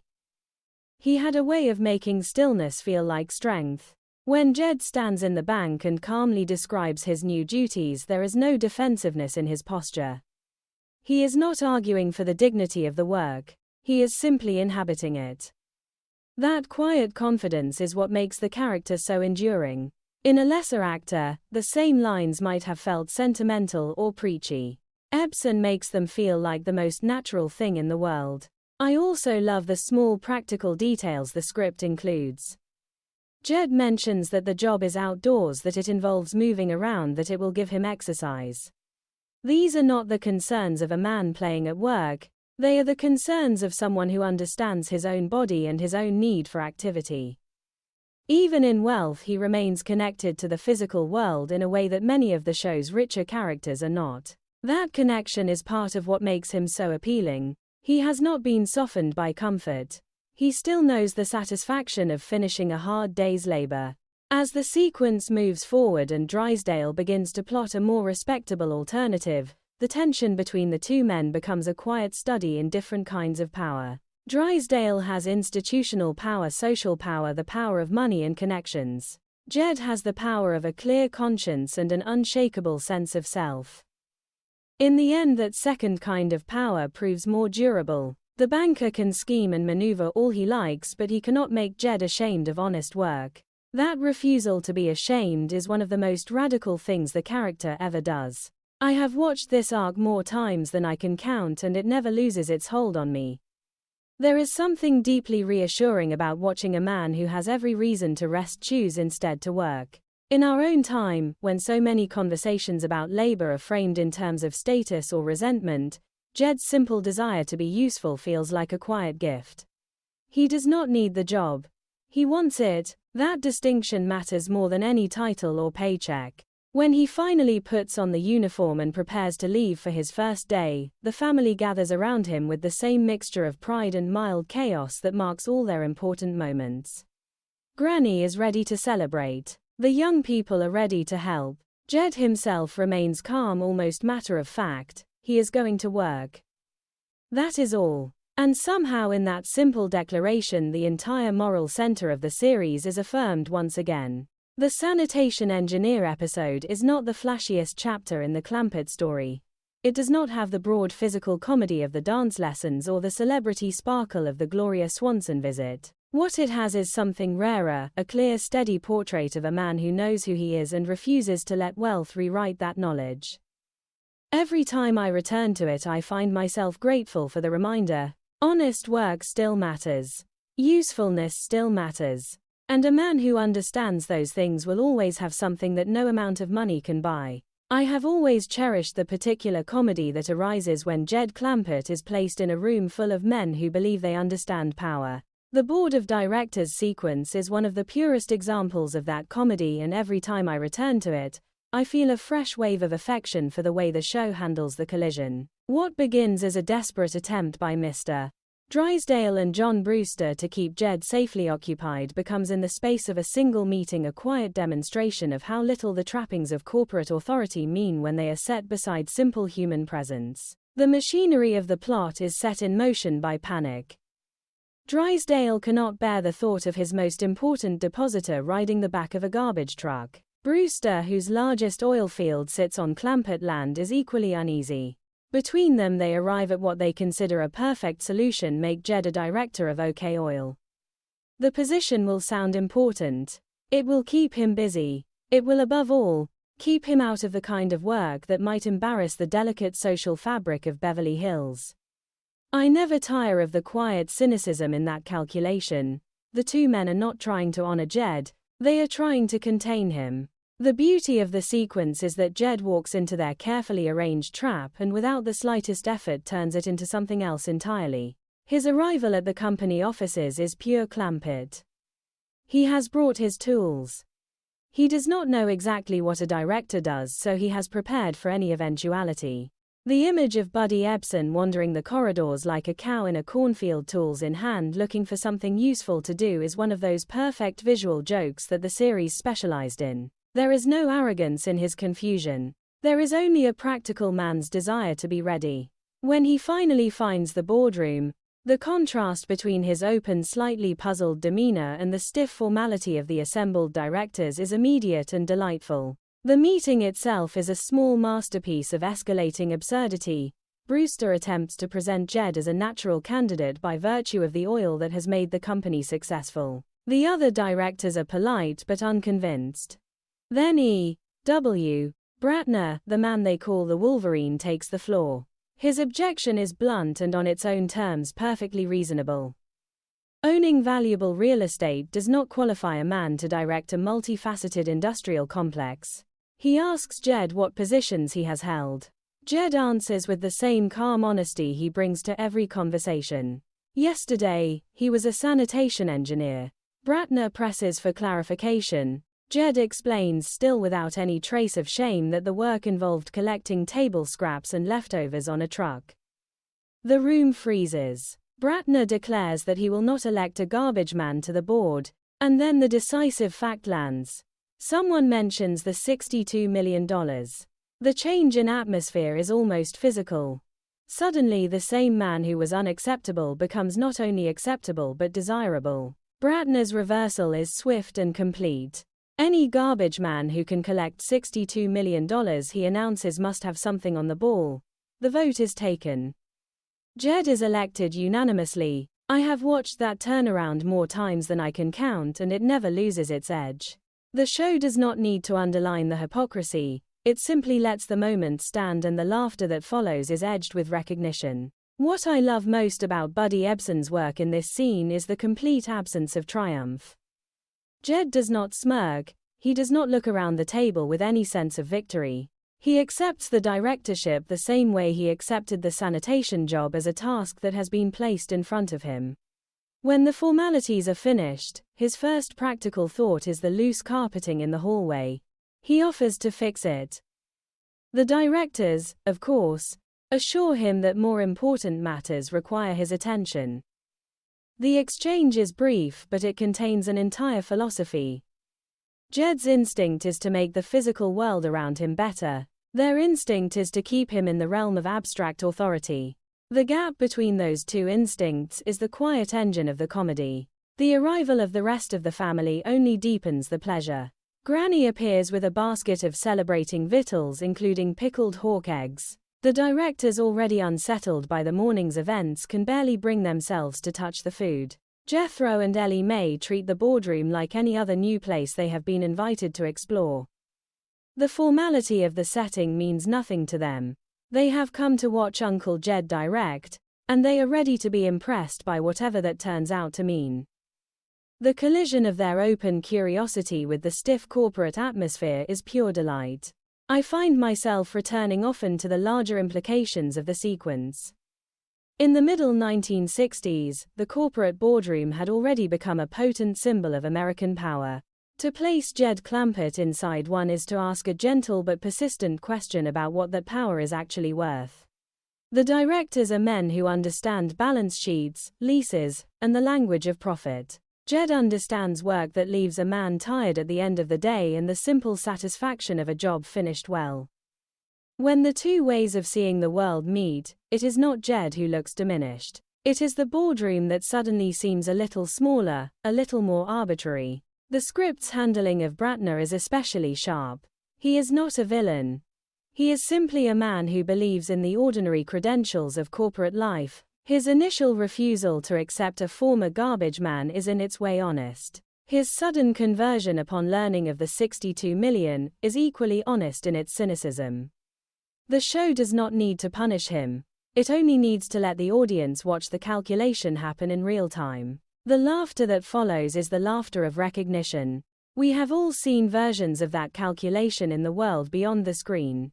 There is also a lovely undercurrent of loyalty running through the episode. Brewster and Drysdale may have maneuvered Jed onto the board for their own reasons, but once he is there he treats the responsibility with complete seriousness.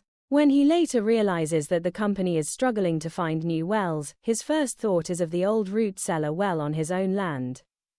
He does not calculate advantage, he simply sees a friend in trouble and looks for a way to help. That instinct will lead, in the next movement of the story, to the comic confusion over the leaking pipeline, but even here in the boardroom itself, the seed of that loyalty is visible. I have always felt that the sequence works so well because it trusts the audience to hold two ideas at once. We are invited to laugh at the absurdity of Jed's presence among the directors, and at the same time we are invited to notice that his presence makes a kind of moral sense the others lack. He is not qualified by education or experience, he is qualified by character. In the world of the show, that second kind of qualification turns out to matter more than the first. When the meeting finally adjourns and Jed is left sitting in his new chair, there is a quiet moment that I treasure. He has been given a title, a seat at the table, and the expectation that he will now think about important things. His own mind, however, is still half on the loose carpet and half on the practical question of how to be useful. That tension between the role he has been assigned and the man he actually is will continue to generate comedy for as long as the series runs. It is one of the most reliable engines the show ever discovered. I never grow tired of watching this transformation from garbage truck to boardroom. It is funny, yes, but it is also strangely moving. In a culture that so often confuses wealth with wisdom and position with worth, Jed Clampett walks into a corporate sanctum carrying nothing but his tools and his unshakable sense of self. By the time he leaves, the sanctum feels a little less certain of its own importance. That quiet rearrangement of values is one of the things I love most about the series, and it is on full glorious display in this sequence. I have always felt a special tenderness for the moments in the Beverly Hillbillies when the family's natural generosity collides with a misunderstanding so complete that it becomes almost poetic. The pipeline and dry well sequence is one of those moments, and every time I watch it I feel the same mixture of laughter and quiet emotion. What begins as a simple desire to help a friend in trouble expands into a comedy of errors that somehow manages to reveal the deepest strengths of the Clampett character. Jed and his family believe they have found oil on their own land. In reality, they have found a leak in someone else's pipeline. The fact that they never discover the truth only makes their kindness more pure. The sequence opens with a conversation that feels completely true to the family's way of thinking. The OK Oil Company is struggling to find new wells. Jed, now a member of the board, takes the problem personally. He remembers the old root cellar he once dug, the place where he swung a pick and struck something that looked like oil. Granny remembers it too, though she has mixed feelings. She had hoped the oil would simply go away. The exchange between them is quiet and practical. There is no talk of fortunes or leverage. There is only the thought that a friend is in trouble and they may be able to help. I never tire of that instinct. In a world that so often calculates advantage before offering assistance, the Clampetts simply see a need and move toward it. When they dig and the oil appears, the family's excitement is genuine and unguarded. They fill every container they can find: a churn, a cheese crock, a milk pail, 3 fruit jars. The image of the Clampetts carefully carrying their homemade collection of oil to John Brewster is one of the most endearing in the entire series. They are not presenting a business opportunity, they are presenting a gift. Jed's words are simple and absolute. The oil is Brewster's. They want no thanks and, if it can be arranged, no money. Buddy Ebsen delivers the offer with such calm sincerity that the moment lands with real emotional weight. This is not a man playing at generosity, this is a man who means every word. Brewster's private reaction is of course pure panic mixed with reluctant admiration. He recognizes the oil. It is coming from his own leaking pipeline, the one that has been losing 30 barrels an hour beneath the streets of Beverly Hills. The ethical dilemma that follows is handled with the show's characteristic lightness, yet it carries a surprising amount of moral tension. Brewster wants to tell the truth. Drysdale, terrified of what the truth might do to his relationship with the Clamperts, begs him to remain silent. The two men settle on a temporary solution: keep the family away long enough for the leak to be repaired. The plan they invent is the company plane. Send the Clamperts up to search for new oil fields. It is a classic Beverly Hills solution to a problem created by Beverly Hills infrastructure, and the irony is delicious. The airplane scenes that follow are pure comic joy. I have always loved the way the show handles the family's first real experience with flight. Granny's absolute refusal to leave the ground is played with Irene Ryan's full comic force. She has no wings, no feathers, no beak, and she is not getting on that machine. When she finally realizes they are already in the air, her mixture of outrage and reluctant wonder is one of the great physical performances of the series. The little details linger in my mind: the ant on the window that Jed mistakes for a distant cow, the sense that the world has become both smaller and stranger. The quiet determination of the family to complete the task they have given. Jed's approach to the flight is typically practical. He studies the controls with the same steady attention he once gave to a plow or a rifle. When he ends up more or less flying the plane, the comedy is gentle rather than frantic. There is no sense that the show is mocking his lack of training. Instead, it celebrates his willingness to learn by doing. The free drinks service, coffee, tea, buttermilk, or hot mouth, is one of those throwaway jokes that somehow capture the entire spirit of the family. They are trying to be hospitable in a situation that makes hospitality almost impossible. The result is absurd and strangely touching at the same time. Jethro's excitement about flying is another small treasure. He has found a book about Rickenbacker and Lindbergh. He wants to learn so he can carry paying passengers and earn spending money. The way Max Baer Jr. plays the eager student full of big plans and limited understanding never fails to make me smile. Even in the middle of a wild goose chase ordered by nervous executives, Jethro is already imagining a future. That forward-looking energy is part of what makes the character so enduring. When the family finally returns to Earth and inspects the backyard well again, the oil is gone. The well is dry. The disappointment is real, but it is not bitter. Jed's quiet regret that they got Brewster all excited over a flash in the pan is one of the most characteristic lines in the entire arc. He is not angry that the oil disappeared. He is sorry that a friend's hopes were raised and then dashed. Even in failure, his first concern is for someone else. That instinct is the moral center of the sequence, and it is what lifts the comedy into something more lasting. I find myself thinking often about the larger meanings that hover around this story. The Clamperts believe they have discovered wealth on their own land and immediately try to give it away. The actual source of the oil is a corporate pipeline that has been leaking beneath the most expensive real estate in America. The contrast is almost too perfect. One kind of wealth is discovered by accident and offered freely. The other kind is engineered, measured, and carefully controlled. When the two meet, it is the free offering that feels more real. The fact that the family never learns the truth only deepens the beauty of their gesture. Their generosity is not diminished by the misunderstanding. If anything, it is purified by it. The script's decision to let the misunderstanding stand is, I think, one of its wisest choices. A lesser comedy might have engineered a moment of revelation and embarrassment. This one allows the Clamperts to remain innocent. They offered what they believed they had. They asked for nothing in return.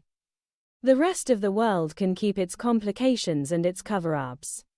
The family will simply go on being themselves. There is also a quiet commentary here on the nature of resources and ownership.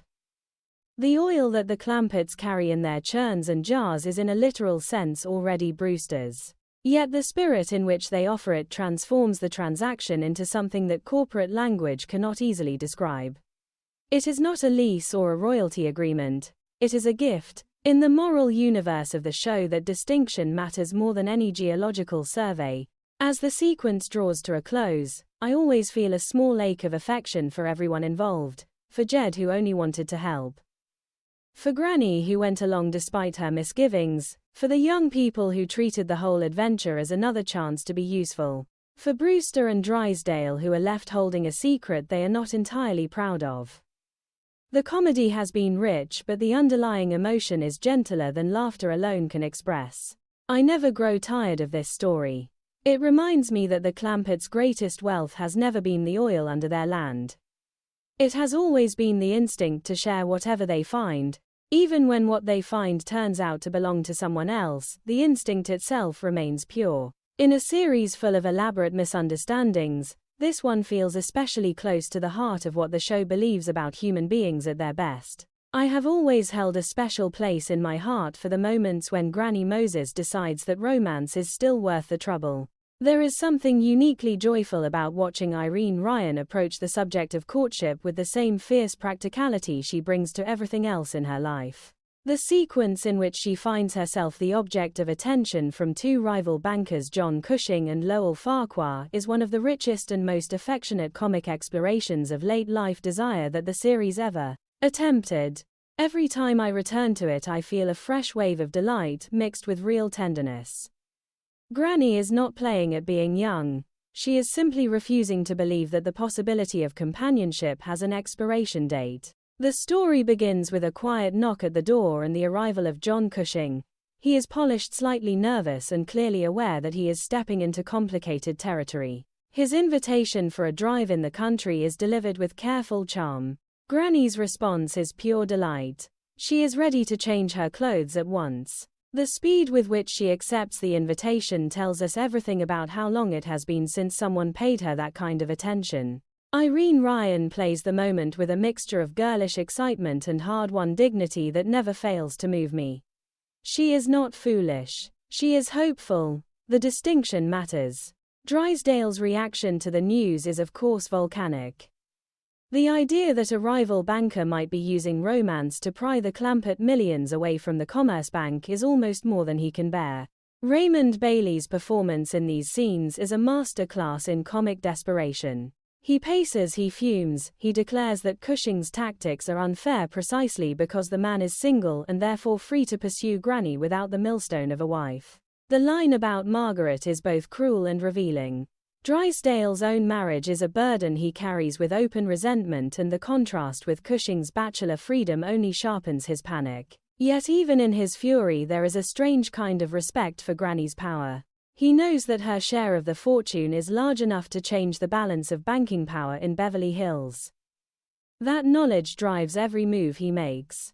The solution Drysdale invents is Lowell Farquhar, a man with a colorful past and a flexible approach to both money and romance. Farquhar arrives with an entourage of financial advisors named Lil and Jill, two young women whose primary qualifications appear to be their tans and their willingness to keep him company. The introduction of these characters adds a layer of cheerful absurdity to the proceedings. Farquhar's claim that even losing is a pleasure when they are around is one of those throwaway lines that somehow captures the entire spirit of his approach to life. He is not a serious threat in any conventional sense. He is simply another force of chaos dropped into Granny's already complicated afternoon. What follows is a masterpiece of logistical comedy. Granny finds herself with two suitors in the house at the same time. One prefers her hair up, the other prefers it down. She races between rooms, adjusting her appearance, serving courting cider, and trying to keep the two men from colliding. The physical comedy of those transitions is pure Irene Ryan. She moves with the speed and determination of a woman who has decided that opportunity is not going to pass her by a second time. The line about making hay while the sun shines is delivered with such matter-of-fact resolve that I always laugh out loud. At her age, she is not interested in subtlety. She is interested in results. The courting cider itself deserves a special place in any discussion of the sequence. Jed's warning that the stuff might have a little edge to it, followed by the observation that it could strip paint, is one of those perfect Clampett details that ground the comedy in the family's particular way of life. Granny is not serving delicate champagne or carefully mixed cocktails. She is serving something homemade, powerful, and slightly dangerous.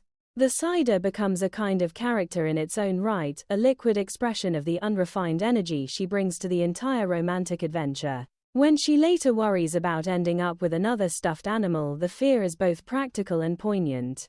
She has already received one questionable gift from Cushing, a dry rat that he somehow imagined would be a charming souvenir, and she is not eager for a repeat performance.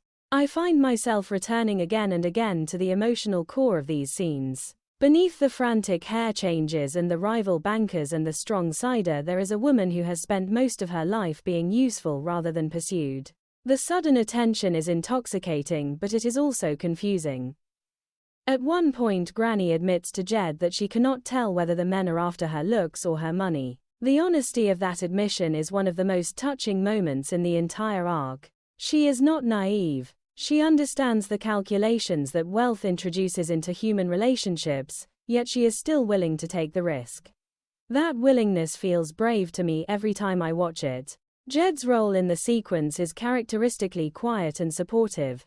He does not try to manage his mother-in-law's romantic life. He simply stands ready to help if needed, and he offers the occasional piece of practical advice. When he suggests that she talk to Farquhar's so-called financial advisors, there is a gentle humor in the suggestion, but there is also respect. He treats Granny's situation as worthy of serious attention. That respect is part of what makes the family relationships in the series feel so enduring. No one is dismissed because of age or gender or eccentricity. The larger cultural conversation the show is having here is worth lingering over. In the middle 1960s, the idea of an elderly woman actively pursuing romance was still somewhat unusual on American television. Most portrayals of older characters lean toward the sexless or the comic in a more limited way. Granny's story refuses those limitations. She is allowed to want companionship, to feel flattered, to make mistakes, and to keep trying. The comedy arises from the situation, not from any sense that her desires are themselves ridiculous. That distinction is crucial, and it is one of the reasons the sequence still feels fresh. Farquhar's elaborate performance of romantic devotion, his talk of desert exile and bittersweet memories, is pure theatrical excess, and Irene Ryan's response to it is perfectly calibrated. She is flattered, amused, and not entirely fooled. When she calls him a rascal, there is real pleasure in her voice. She is enjoying the game even as she remains aware that it is a game. That combination of enjoyment and awareness is what makes her such a compelling figure throughout the arc. As the two suitors continue to orbit her, the house itself seems to become a kind of romantic battlefield. Doors open and close, hair goes up and down, cider is poured and carefully monitored. The ordinary spaces of the Clampett mansion are transformed into stages for a comedy of manners that no one involved is entirely equipped to perform. The result is chaotic, funny, and strangely sweet. I never watch these scenes without feeling a deep affection for everyone involved, including the two bankers who are clearly out of their depth in different ways. What stays with me most is Granny's refusal to be passive. She does not sit and wait to be chosen. She moves, she adjusts, she calculates, and she enjoys herself. In a series that so often celebrates the quiet strength of its characters, this particular display of energetic self-interest feels like a gift. Granny has spent decades taking care of other people. For a little while she allows herself to be the center of attention, and the show grants her that space without judgment. I have watched this romantic tangle more times than I can count, and it never loses its hold on me. It reminds me that the desire for connection does not belong only to the young, and that comedy can be a vehicle for real emotional truth. When Granny stands between her two suitors, hair half up and half down, courting cider in hand, she is not a figure of fun. She is a woman still fully alive to possibility. That aliveness is what I love most about her, and it is on full, glorious display in these scenes. I have always believed that some of the purest comedy in the Beverly Hillbillies arises when Granny Moses decides to take matters of the heart into her own hands. The dual romance sequence with its frantic hair changes, its questionable gifts, and its carefully monitored courting cider is one of those rare stretches of television that manages to be simultaneously ridiculous and deeply human. Every time I watch Irene Ryan racing between rooms, adjusting her appearance for one suitor and then the other, I feel a surge of affection that has not diminished in all the years since I first saw it. This is not a woman being passively courted. This is a woman who has decided that opportunity is scarce, and therefore must be seized with both hands. The stuffed animal sits at the center of the early comedy like a small unfortunate emblem of everything that can go wrong when romance and miscalculation meet. John Cushing clearly trying to make a memorable gesture presents Granny with what the script describes as a dry rat. The gift is meant to be a charming souvenir of their day together. In practice, it becomes a running source of quiet horror. Granny's later determination not to end up with another stuffed animal is delivered with the kind of firm practicality that only Irene Ryan could make both funny and touching. She has already accepted one questionable token of affection. She is not eager to build a collection. That small moment of resolve tells us everything about how she approaches the entire adventure. She is willing to be courted, but she is not willing to be made a fool of twice. The hair becomes the central visual joke of the sequence, and it is a joke that never grows old. One suitor prefers it up, the other prefers it down. Granny caught between them simply adjusts as needed. The physical comedy of those rapid changes is pure delight. Irene Ryan moves with the speed and determination of a woman who has no time for hesitation. There is something almost military in her efficiency. She is fighting a campaign on two fronts, and she intends to win both of them if she can.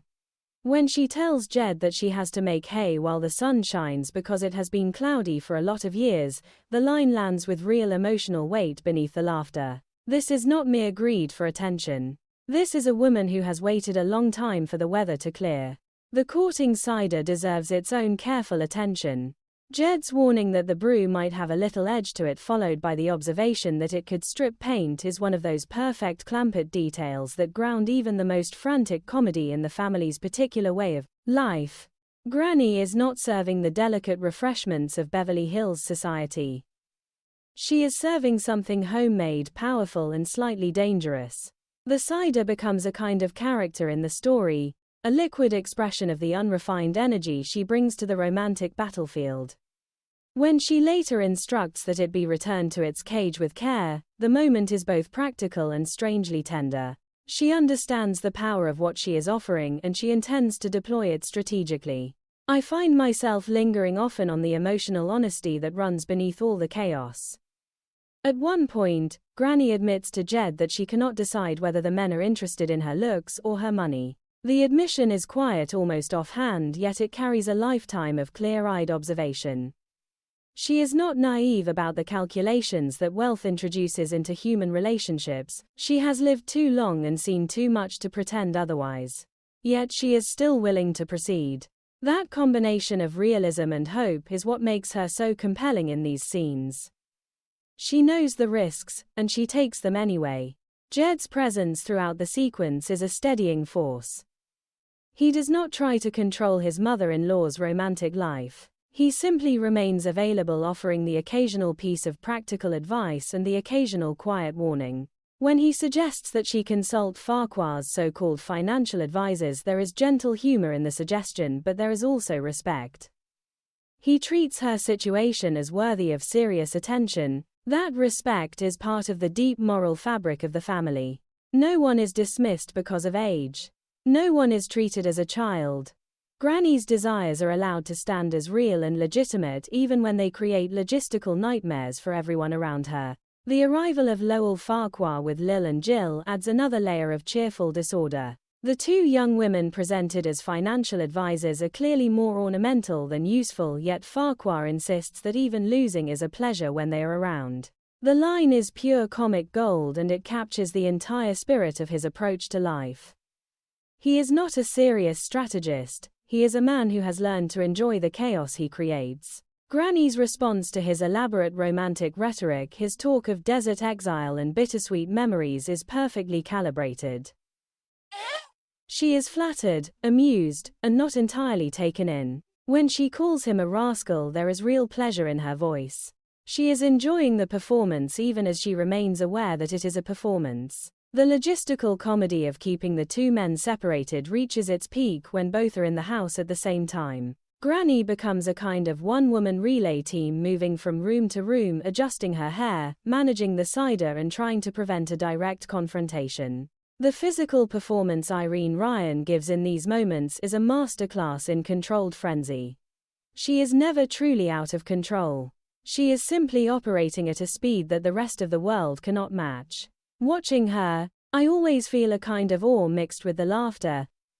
This is a woman who has decided that she will not be left behind by life and she is prepared to work for it. There is a larger cultural resonance to these scenes that I have come to appreciate more deeply over the years. American television in the middle 1960s did not often allow older women the full range of romantic possibility. Too many portrayals leaned toward the sexless grandmother or the comic busybody. Granny's story refuses those limitations. She is allowed to want to scheme a little, to feel flattered and to make mistakes. The comedy arises from the situation and the characters, not from any sense that her desires are themselves absurd. That choice feels quietly radical even now. The stuffed animal, the hair, the cider, the rival bankers, all of it swirls together into a comedy of manners that no one involved is entirely equipped to perform. The Clampett mansion becomes a stage for a kind of romantic farce that belongs neither to Boogtussle nor to Beverly Hills, but somewhere in the gloriously messy territory between them. I never watch these scenes without feeling a deep fondness for everyone caught in the tangle. Even the two bankers, out of their depth in different ways, become oddly sympathetic. They are trying to win something they do not fully understand, and Granny is determined to make them work for it. What stays with me most is the sheer vitality of Granny's performance. She is not sitting quietly and waiting to be chosen. She is moving, calculating, adjusting, and enjoying herself. In a series that so often celebrates quiet strength, this particular display of energetic self-assertion feels like a gift. She has spent decades taking care of other people. For a little while she allows herself to be the center of attention, and the show grants her that space without judgment or condescension. I have returned to this dual romance more times than I can count, and it never loses its hold on me. It reminds me that the desire for connection does not belong only to the young, and that comedy can carry real emotional truth when it is rooted in character rather than caricature. When Granny stands between her two suitors, hair half arranged for one and half for the other, courting cider at the ready, she is not a figure of fun. She is a woman still fully alive to the possibilities of the day. That aliveness is what I love most about her, and it burns at its brightest in these unforgettable scenes. I have always held a particular fondness for the moments when Jethro Bodine decides to enter the working world. There is something uniquely hopeful about watching Max Baer Jr. approach a new job with the same boundless confidence he brings to every other area of his life. The paperboy sequence is one of the purest expressions of that confidence, and every time I return to it I feel a fresh wave of affection mixed with quiet laughter. Jethro does not simply deliver newspapers. He reinvents the entire concept of home delivery, and in doing so he creates one of the most enduring comic images in the entire series. The story begins with a title that already tells us everything we need to know about Jethro's approach to employment. He is not merely a paperboy. He is a deputy district circulation chief in charge of home distribution. The grandeur of the language is pure Jethro. He has taken an ordinary after-school job and elevated it through sheer force of imagination into something that sounds almost official. Granny's pride in the announcement is genuine and unguarded. She likes the idea of the boy working. She likes the idea that he is making his way in the world. When she tells him that a job worth doing is worth two in the bush, the mangled proverb is both funny and strangely touching. She is reaching for wisdom and landing somewhere in the neighborhood of it, which is exactly where Granny's advice so often resides. Jed's response is characteristically measured. He is pleased that Jethro has found work, but he is also aware that the boy's enthusiasm sometimes outruns his common sense. The quiet caution in Buddy Ebsen's performance here is one of the small pleasures of the sequence. He does not forbid the job. He simply watches, ready to step in if the situation requires it. That combination of support and readiness is the hallmark of his relationship with his nephew, and it gives the comedy a steady emotional center.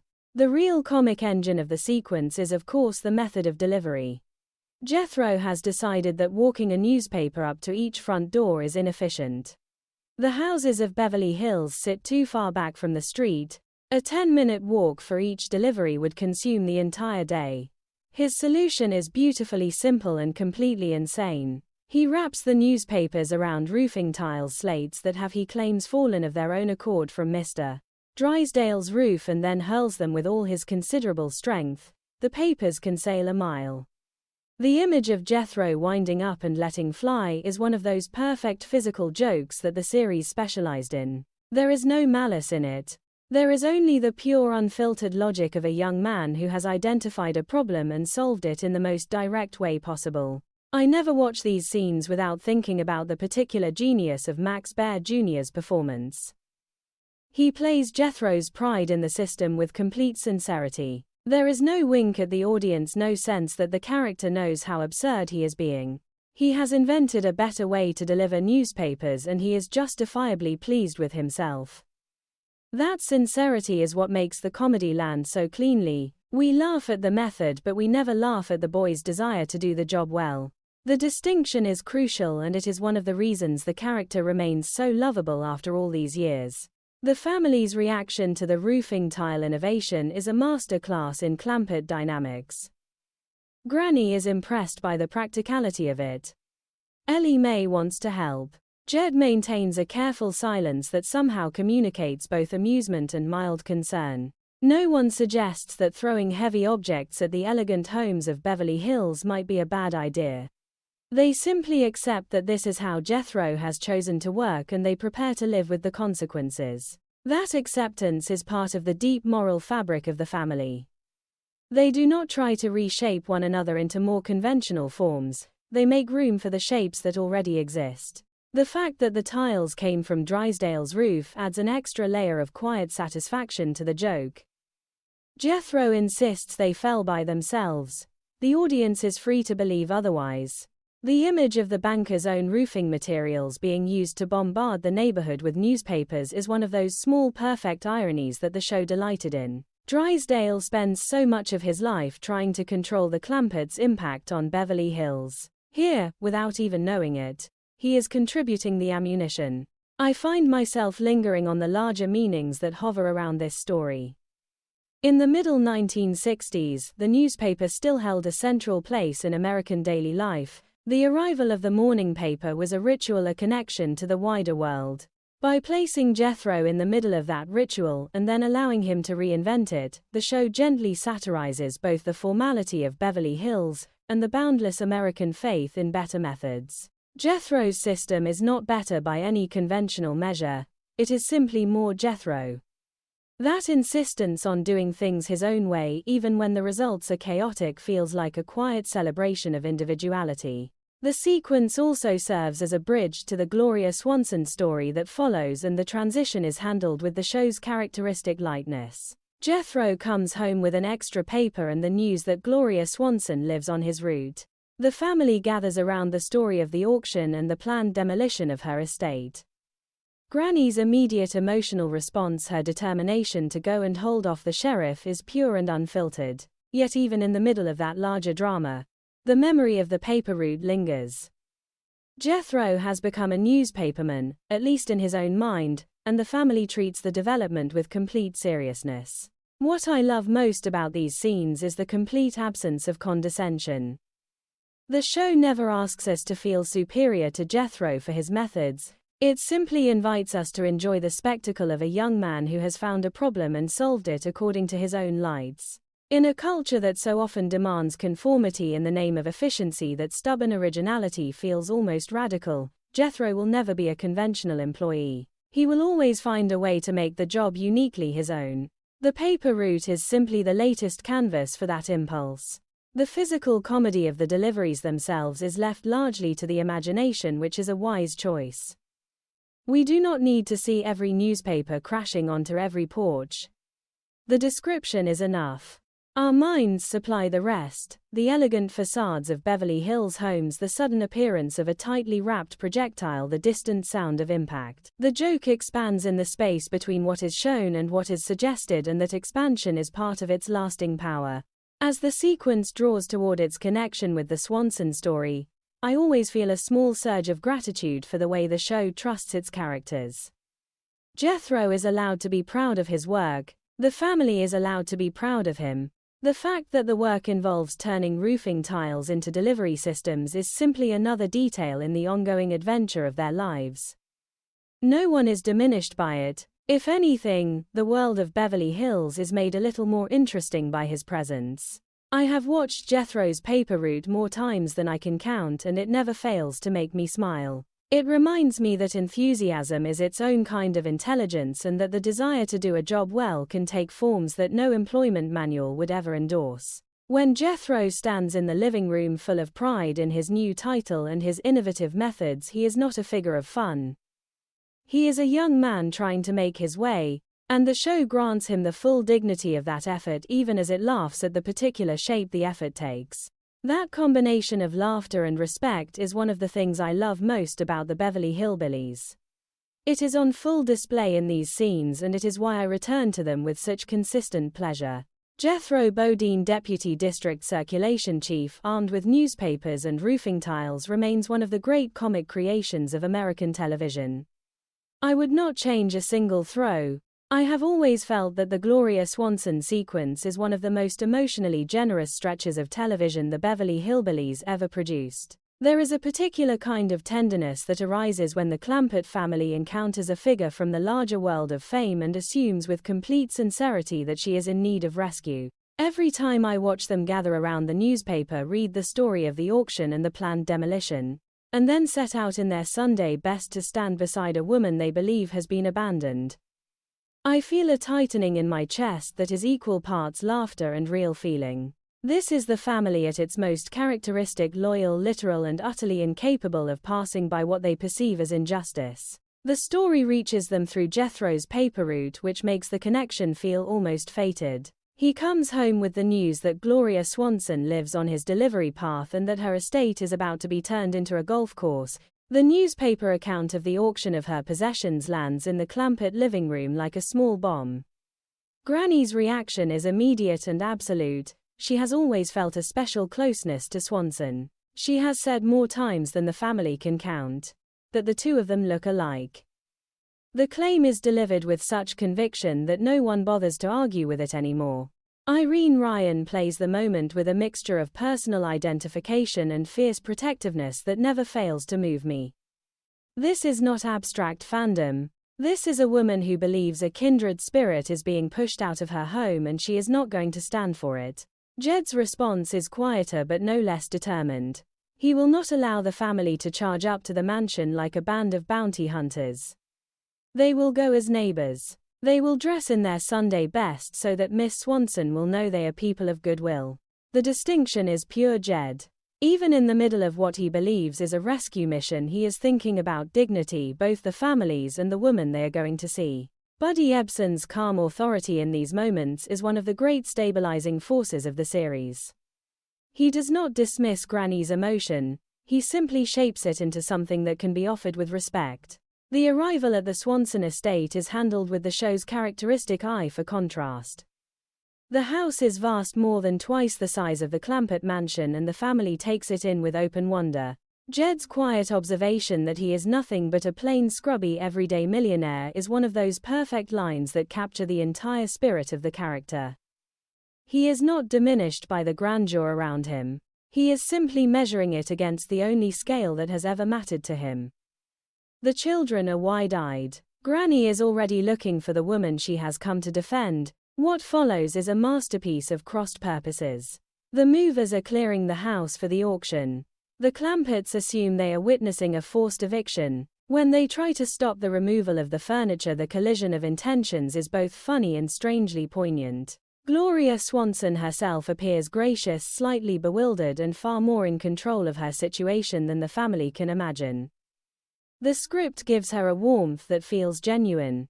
She is touched by their concern even as she tries to explain that the auction is her own choice, a way of raising money for charity before she moves east. The Clampetts hear the words, but they cannot quite absorb the meaning. In their experience, people do not voluntarily surrender their belongings. The sheriff's auction is a mark of catastrophe, not of generosity. I never tire of the way the show handles this fundamental misunderstanding. A lesser comedy might have rushed to correct it, might have engineered a moment of clarification and embarrassment. This one allows the misapprehension to stand, and in doing so, it reveals something beautiful about the Clampett worldview. They cannot imagine a person of means choosing to give things away while still alive. Their own instincts run so strongly toward holding on to what is useful and sharing only what can be spared that Swanson's charitable auction registers as a kind of emergency. The fact that they are wrong does not make their impulse any less admirable. If anything, it makes it more pure. The gold bathtub becomes a small comic and emotional centerpiece. Swanson wants to keep it as a reminder of the crazy, wonderful 20s. The auctioneer is determined to put it on the block. Jed's intervention, his quiet insistence that the lady should be allowed to keep her bathtub, is one of those moments when the character's natural authority asserts itself without force. He does not raise his voice. He simply stands between the movers and the object and makes it clear that some lines should not be crossed. The fact that he is wrong about the larger situation does not diminish the dignity of the stand he takes. Granny's personal identification with Swanson reaches its peak in these scenes, when she declares that they look alike, and Swanson with perfect grace agrees that she can see the resemblance. The moment is both funny and oddly touching. Irene Ryan invests the claim with such absolute belief that it becomes a kind of emotional truth. In that instant, the two women are connected not by fame or by history but by Granny's fierce loyalty to a shared idea of herself. I have always found the exchange deeply moving.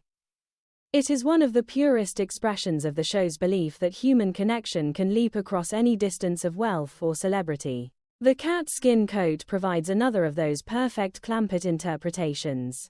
When the auctioneer's assistant finds it and prepares to catalogue it for sale, Swanson explains that it is the only warm thing she has left and that she will need it for the cold winters ahead. The family, already convinced of her poverty, hears a story of complete destitution. Jethro's later observation that Hollywood has turned its back on her, that she is being forced to skin her cats for clothes, is delivered with complete sincerity. The leap of logic is enormous and completely characteristic. In the Clampett mind, a woman who is selling her furniture and speaking of cold winters must be in desperate straits. The reality that Swanson is a wealthy woman making deliberate choices never fully penetrates. I find myself thinking often about the larger cultural conversation the show is having here. Gloria Swanson in the middle 1960s was already a figure of a vanished Hollywood, a living reminder of the silent era and the early talkies. By placing her in the path of the Clampetts, the series creates a meeting between two kinds of American mythology: the mythology of rural virtue and the mythology of cinematic glamour. The fact that the Clampetts treat the glamorous figure as someone who needs their protection is both comic and strangely profound. They do not see a legend. They see a neighbor in trouble. That refusal to be overawed by fame is one of the show's most consistent and appealing traits. The decision to let the misunderstanding continue is, I believe, one of the wisest choices the writers made. A quick resolution would have been easier. Allowing the family to persist in their belief that they are rescuing a fallen star gives the sequence its particular emotional flavor. We in the audience know the truth, the Clampetts do not. The gap between those two kinds of knowledge becomes a space in which real feeling can grow. Their concern is not diminished by being misplaced. It is simply offered freely and without calculation, and that offering is what matters. As the visit draws to a close, Swanson's gracious farewell feels like a quiet acknowledgement of the strange gift she has been given. She has been seen not as a celebrity but as a person worth defending. In a life that has been defined by public attention, that particular kind of attention must have felt rare. The Clampetts leave still convinced that she is in need, still determined to find a way to help. The fact that their help is based on a fundamental error only makes the impulse more precious. I have watched this sequence more times than I can count, and it never loses its hold on me. It reminds me that the Clampetts' greatest strength has never been their money or their oil or their sudden social position. It has always been their absolute refusal to look away from what they believe is suffering. Even when they are wrong about the nature of the suffering, the refusal itself remains beautiful. In a series full of elaborate misunderstandings, this one feels especially close to the heart of what the show believes about human beings at their best. I have always believed that the most moving moments in the Beverly Hillbillies occur when the family's simple unfiltered admiration collides with the more complicated realities of fame and time. The conversation with Gloria Swanson about her old films is one of those moments, and every time I return to it I feel a quiet ache of affection that has not faded with the years. In the middle of a mansion being emptied for auction, surrounded by the evidence of a life in transition, the Clampetts offer something rarer than money or influence. They offer memory. They offer the living proof that her work still matters in a place she has never seen. The exchange begins almost casually. Ellie Mae, bright and direct, asks when Miss Swanson is going to make another picture-like Society Scandal. The question is pure Clampett. There is no awareness of the decades that separate the film from the present moment, no sense that the world of silent cinema has receded into history. For Ellie Mae, the movie is still alive because she has seen it. Jed adds that he saw it twice. The detail is small and perfect. In Bug Tussle, the Bijou Theater did not deal in irony or nostalgia. It dealt in pictures that people paid to watch, and Gloria Swanson's pictures were among the ones that filled the seats. Granny's contribution to the conversation is characteristically absolute. She lists the films she loves: Gilded Cage, Male and Female Manhandled, as if they were still playing down the street. When Swanson gently observes that those movies were made a long time ago, Granny's response is immediate and firm. Clean last summer, she says, and the line lands with the full force of Irene Ryan's conviction. In that moment, the entire distance between Hollywood and the Ozarks collapses. Time itself is forced to bend to the family's experience of it. I never hear that line without feeling a surge of protective tenderness. Granny is not being difficult. She is simply refusing to accept that something she loves has been relegated to the past. The mention of the Bijou Theater in Bug Tussle is one of the most quietly powerful details in the entire sequence. Jed explains that Cousin Pearl played the piano there. The image that forms in the mind is complete and vivid: a small-town theater, a woman at the keyboard, and the flickering black and white images of Gloria Swanson moving across the screen while the local audience watches in rapt silence. That audience did not know they were participating in history. They only knew that the woman on the screen was worth the price of admission. The Clampetts carry that memory with them like a gift, and when they offer it to Swanson, they do so without any sense that it might be inadequate. Swanson's response is gracious and slightly wistful. She is touched. She admits that she does not see many fans these days. The line is delivered with a quiet dignity that feels earned. In that moment, the legend and the family meet on equal ground. She has been admired by millions, but the admiration of these particular people, rooted in the concrete experience of a small theater in a place called Bug Tussle, carries a different weight. It is personal. It is specific. It cannot be dismissed as the vague glow of celebrity. I find myself lingering often on the larger meanings that gather around this conversation. The middle 1960s were a time when American culture was rapidly discarding its own recent past. The silent era already felt remote. The stars of that time were becoming figures of nostalgia rather than living artists. By placing Gloria Swanson in the path of the Clampetts, the show creates a meeting between two kinds of American memory: the memory that lives in film archives and the memory that lives in the bodies of people who once sat in the dark and watched. The Clampetts' memory is the more stubborn of the two. It refuses to accept that the golden era is over simply because the calendar has moved on. Jed's quiet insistence that the golden era of filmmaking is not gone forever is one of the most characteristic things he ever says. He does not argue from knowledge of the industry, he argues from faith in the woman standing in front of him. Take my word for that, he tells her, and the line is pure Buddy Ebsen, calm, steady, and completely sincere. He cannot imagine a world in which someone of her gifts would be finished. The fact that he is almost certainly wrong does not diminish the beauty of the belief. In the moral universe of the show, that kind of belief is its own form of truth. The family's determination to help Swanson make another picture grows directly out of this conversation. They do not see a woman who has chosen to step away from the screen. They see a queen who has been temporarily displaced, and they set about finding a way to restore her. The later idea of a new silent film produced with their money and shown at the Bijou in Bugtussel is both absurd and strangely perfect. In their minds, the solution is simple. If the world has stopped making the kind of pictures she should be in, then the world must be corrected. The fact that they own a movie studio only makes the correction seem more practical. I have always loved the way the show handles the gap between Swanson's reality and the family's perception of it.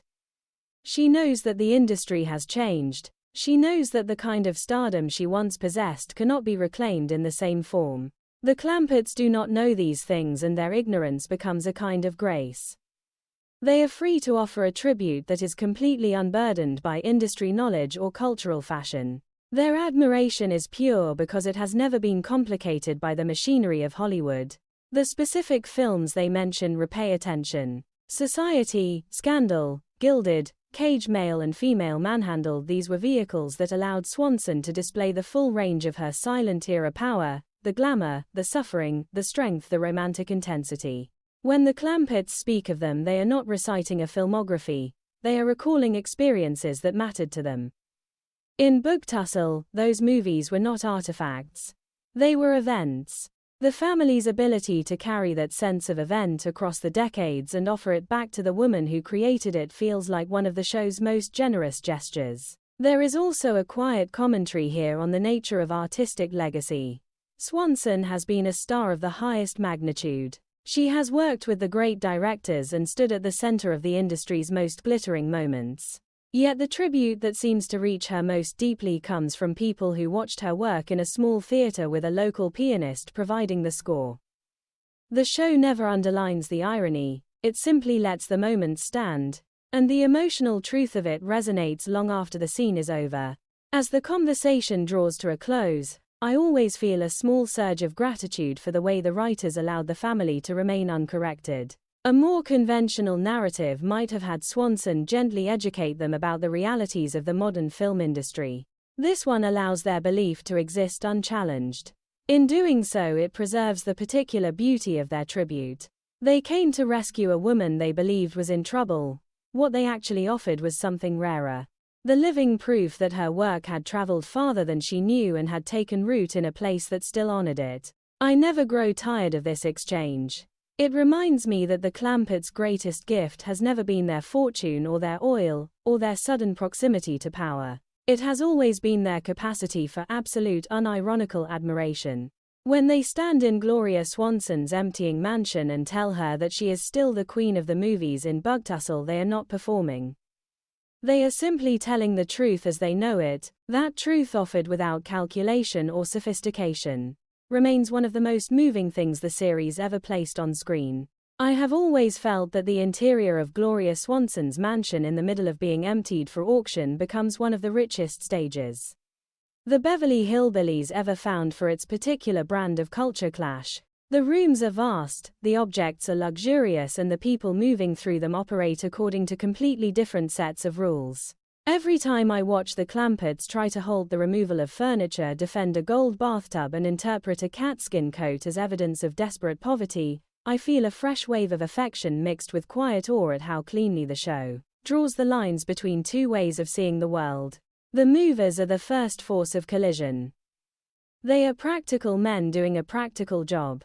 Every single thing in the house is scheduled for the auction block. When the Clampetts arrive and begin to interfere, the confusion is immediate and absolute. Jed's quiet insistence that they leave anything is met with the flat professional certainty that nothing can be spared. The exchange is brief, but it contains an entire philosophy of ownership. To the movers, the house is a collection of lots to be catalogued and sold. To the Clampetts, it is a home being stripped of its soul. The gap between those two understandings is the engine of the comedy, and the show never rushes to close it. The gold bathtub arrives as a perfect comic and emotional flashpoint. Swanson wants to keep it. She says it will remind her of the crazy, wonderful 20s. The auctioneer is unmoved. The tub is going on the block. Jed steps between them with the calm authority that Buddy Ebsen always carried so effortlessly. He does not raise his voice. He simply makes it clear that the lady ought to be allowed to keep her bathtub. The moment is both funny and strangely dignified. Jed has no legal standing and no real understanding of the situation, yet his moral standing feels unarguable. In that instant, the entire machinery of the auction is forced to pause in the face of a man who still believes that some things should not be taken from people against their will. I never watch this scene without thinking about the particular beauty of Jed's intervention. He is wrong about almost every factual detail of what is happening. Swanson is not being forced out. The auction is her choice. The money is going to charity. None of that matters to the emotional truth of the stand he takes. He sees a woman being separated from an object that holds meaning for her, and he responds according to the only code he has ever lived by. The fact that the object is a gold bathtub only sharpens the comedy. In Bugtussel, a bathtub is a bathtub. In this mansion, it is a relic of a glittering past. Jed treats it as something that belongs to a person, and that simple reclassification is enough to disrupt the entire proceedings. The cat skin coat provides an even richer collision of interpretations. When the auctioneer's assistant finds it and prepares to add it to the sale, Swanson explains that it is the only warm thing she has left and that she will need it for the cold winters ahead. The Clamperts hear a confession of complete destitution.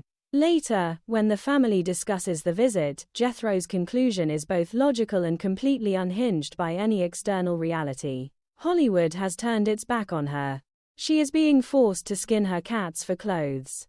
The leap from a single fur coat to a vision of feline sacrifice is enormous and pure Clampett. In their world, people do not own coats made of cat skin unless they have exhausted every other option.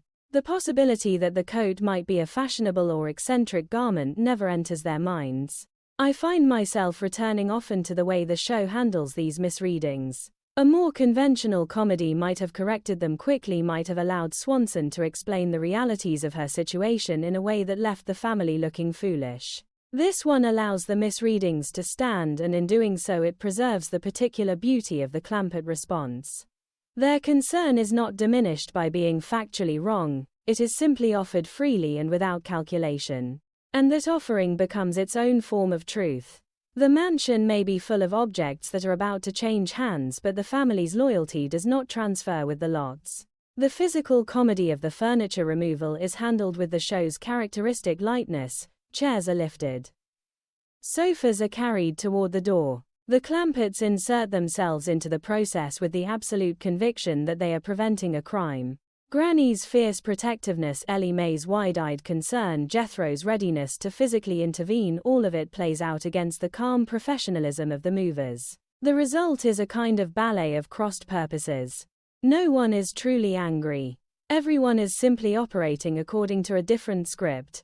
Swanson's own presence in these scenes is a quiet marvel. She is gracious, slightly amused, and genuinely touched by the family's intensity. When she tells the movers to let her speak with the visitors, there is a warmth in the request that feels unforced. She has spent a lifetime being looked at. The particular way the Clamperts look at her as a neighbor in trouble rather than as a legend must have registered as something rare. The show never underlines the point. It simply lets her response stand as evidence. I have always loved the larger cultural conversation that hums beneath these scenes. The middle 1960s were a time when the objects of the old Hollywood were already beginning to move into the marketplace of nostalgia and charity. Great estates were being broken up. Famous possessions were being sold. By placing the Clamperts in the middle of one such dispersal, the series creates a meeting between two American attitudes toward things. One attitude sees objects as assets to be liquidated for a higher cause. The other sees them as extensions of the people who use them. The comedy arises from the collision, but the emotional weight comes from the show's clear preference for the second attitude. The decision to let the family leave the mansion still convinced of Swanson's poverty is, I believe, one of the kindest choices the writers made. A moment of clarification would have been easy. Allowing the misunderstanding to continue preserves the purity of their impulse. They came to help. They offered what they had. The fact that the help was based on a fundamental error only makes the impulse more precious. In the moral universe of the show, The intention matters more than the accuracy of the information that produced it. As the sequence inside the mansion draws to a close, I always feel a small surge of gratitude for the way the Clampetts occupy the space. They do not become smaller in the presence of so much luxury. They do not begin to calculate the value of what they are seeing. They simply respond as themselves, and in doing so they transform the emptying rooms into a stage for something more lasting than any auction could provide. The gold bathtub, the catskin coat, the endless procession of furniture, all of it becomes secondary to the simple fact of their presence and their concern. I never grow tired of these scenes. They remind me that the show's greatest strength has always been its willingness to let the Clampetts remain unchanged by the world they move through. The mansion is grand. The objects are rare. The woman at the center of it all is a legend. None of that alters the family's essential nature. They came to rescue a neighbor. They leave still determined to find a way to help. The culture clash has been complete and glorious, but the Clampetts themselves remain intact. That integrity is what I love most about them, and it burns at its brightest among the packing crates and the half-empty rooms of Gloria Swanson's house.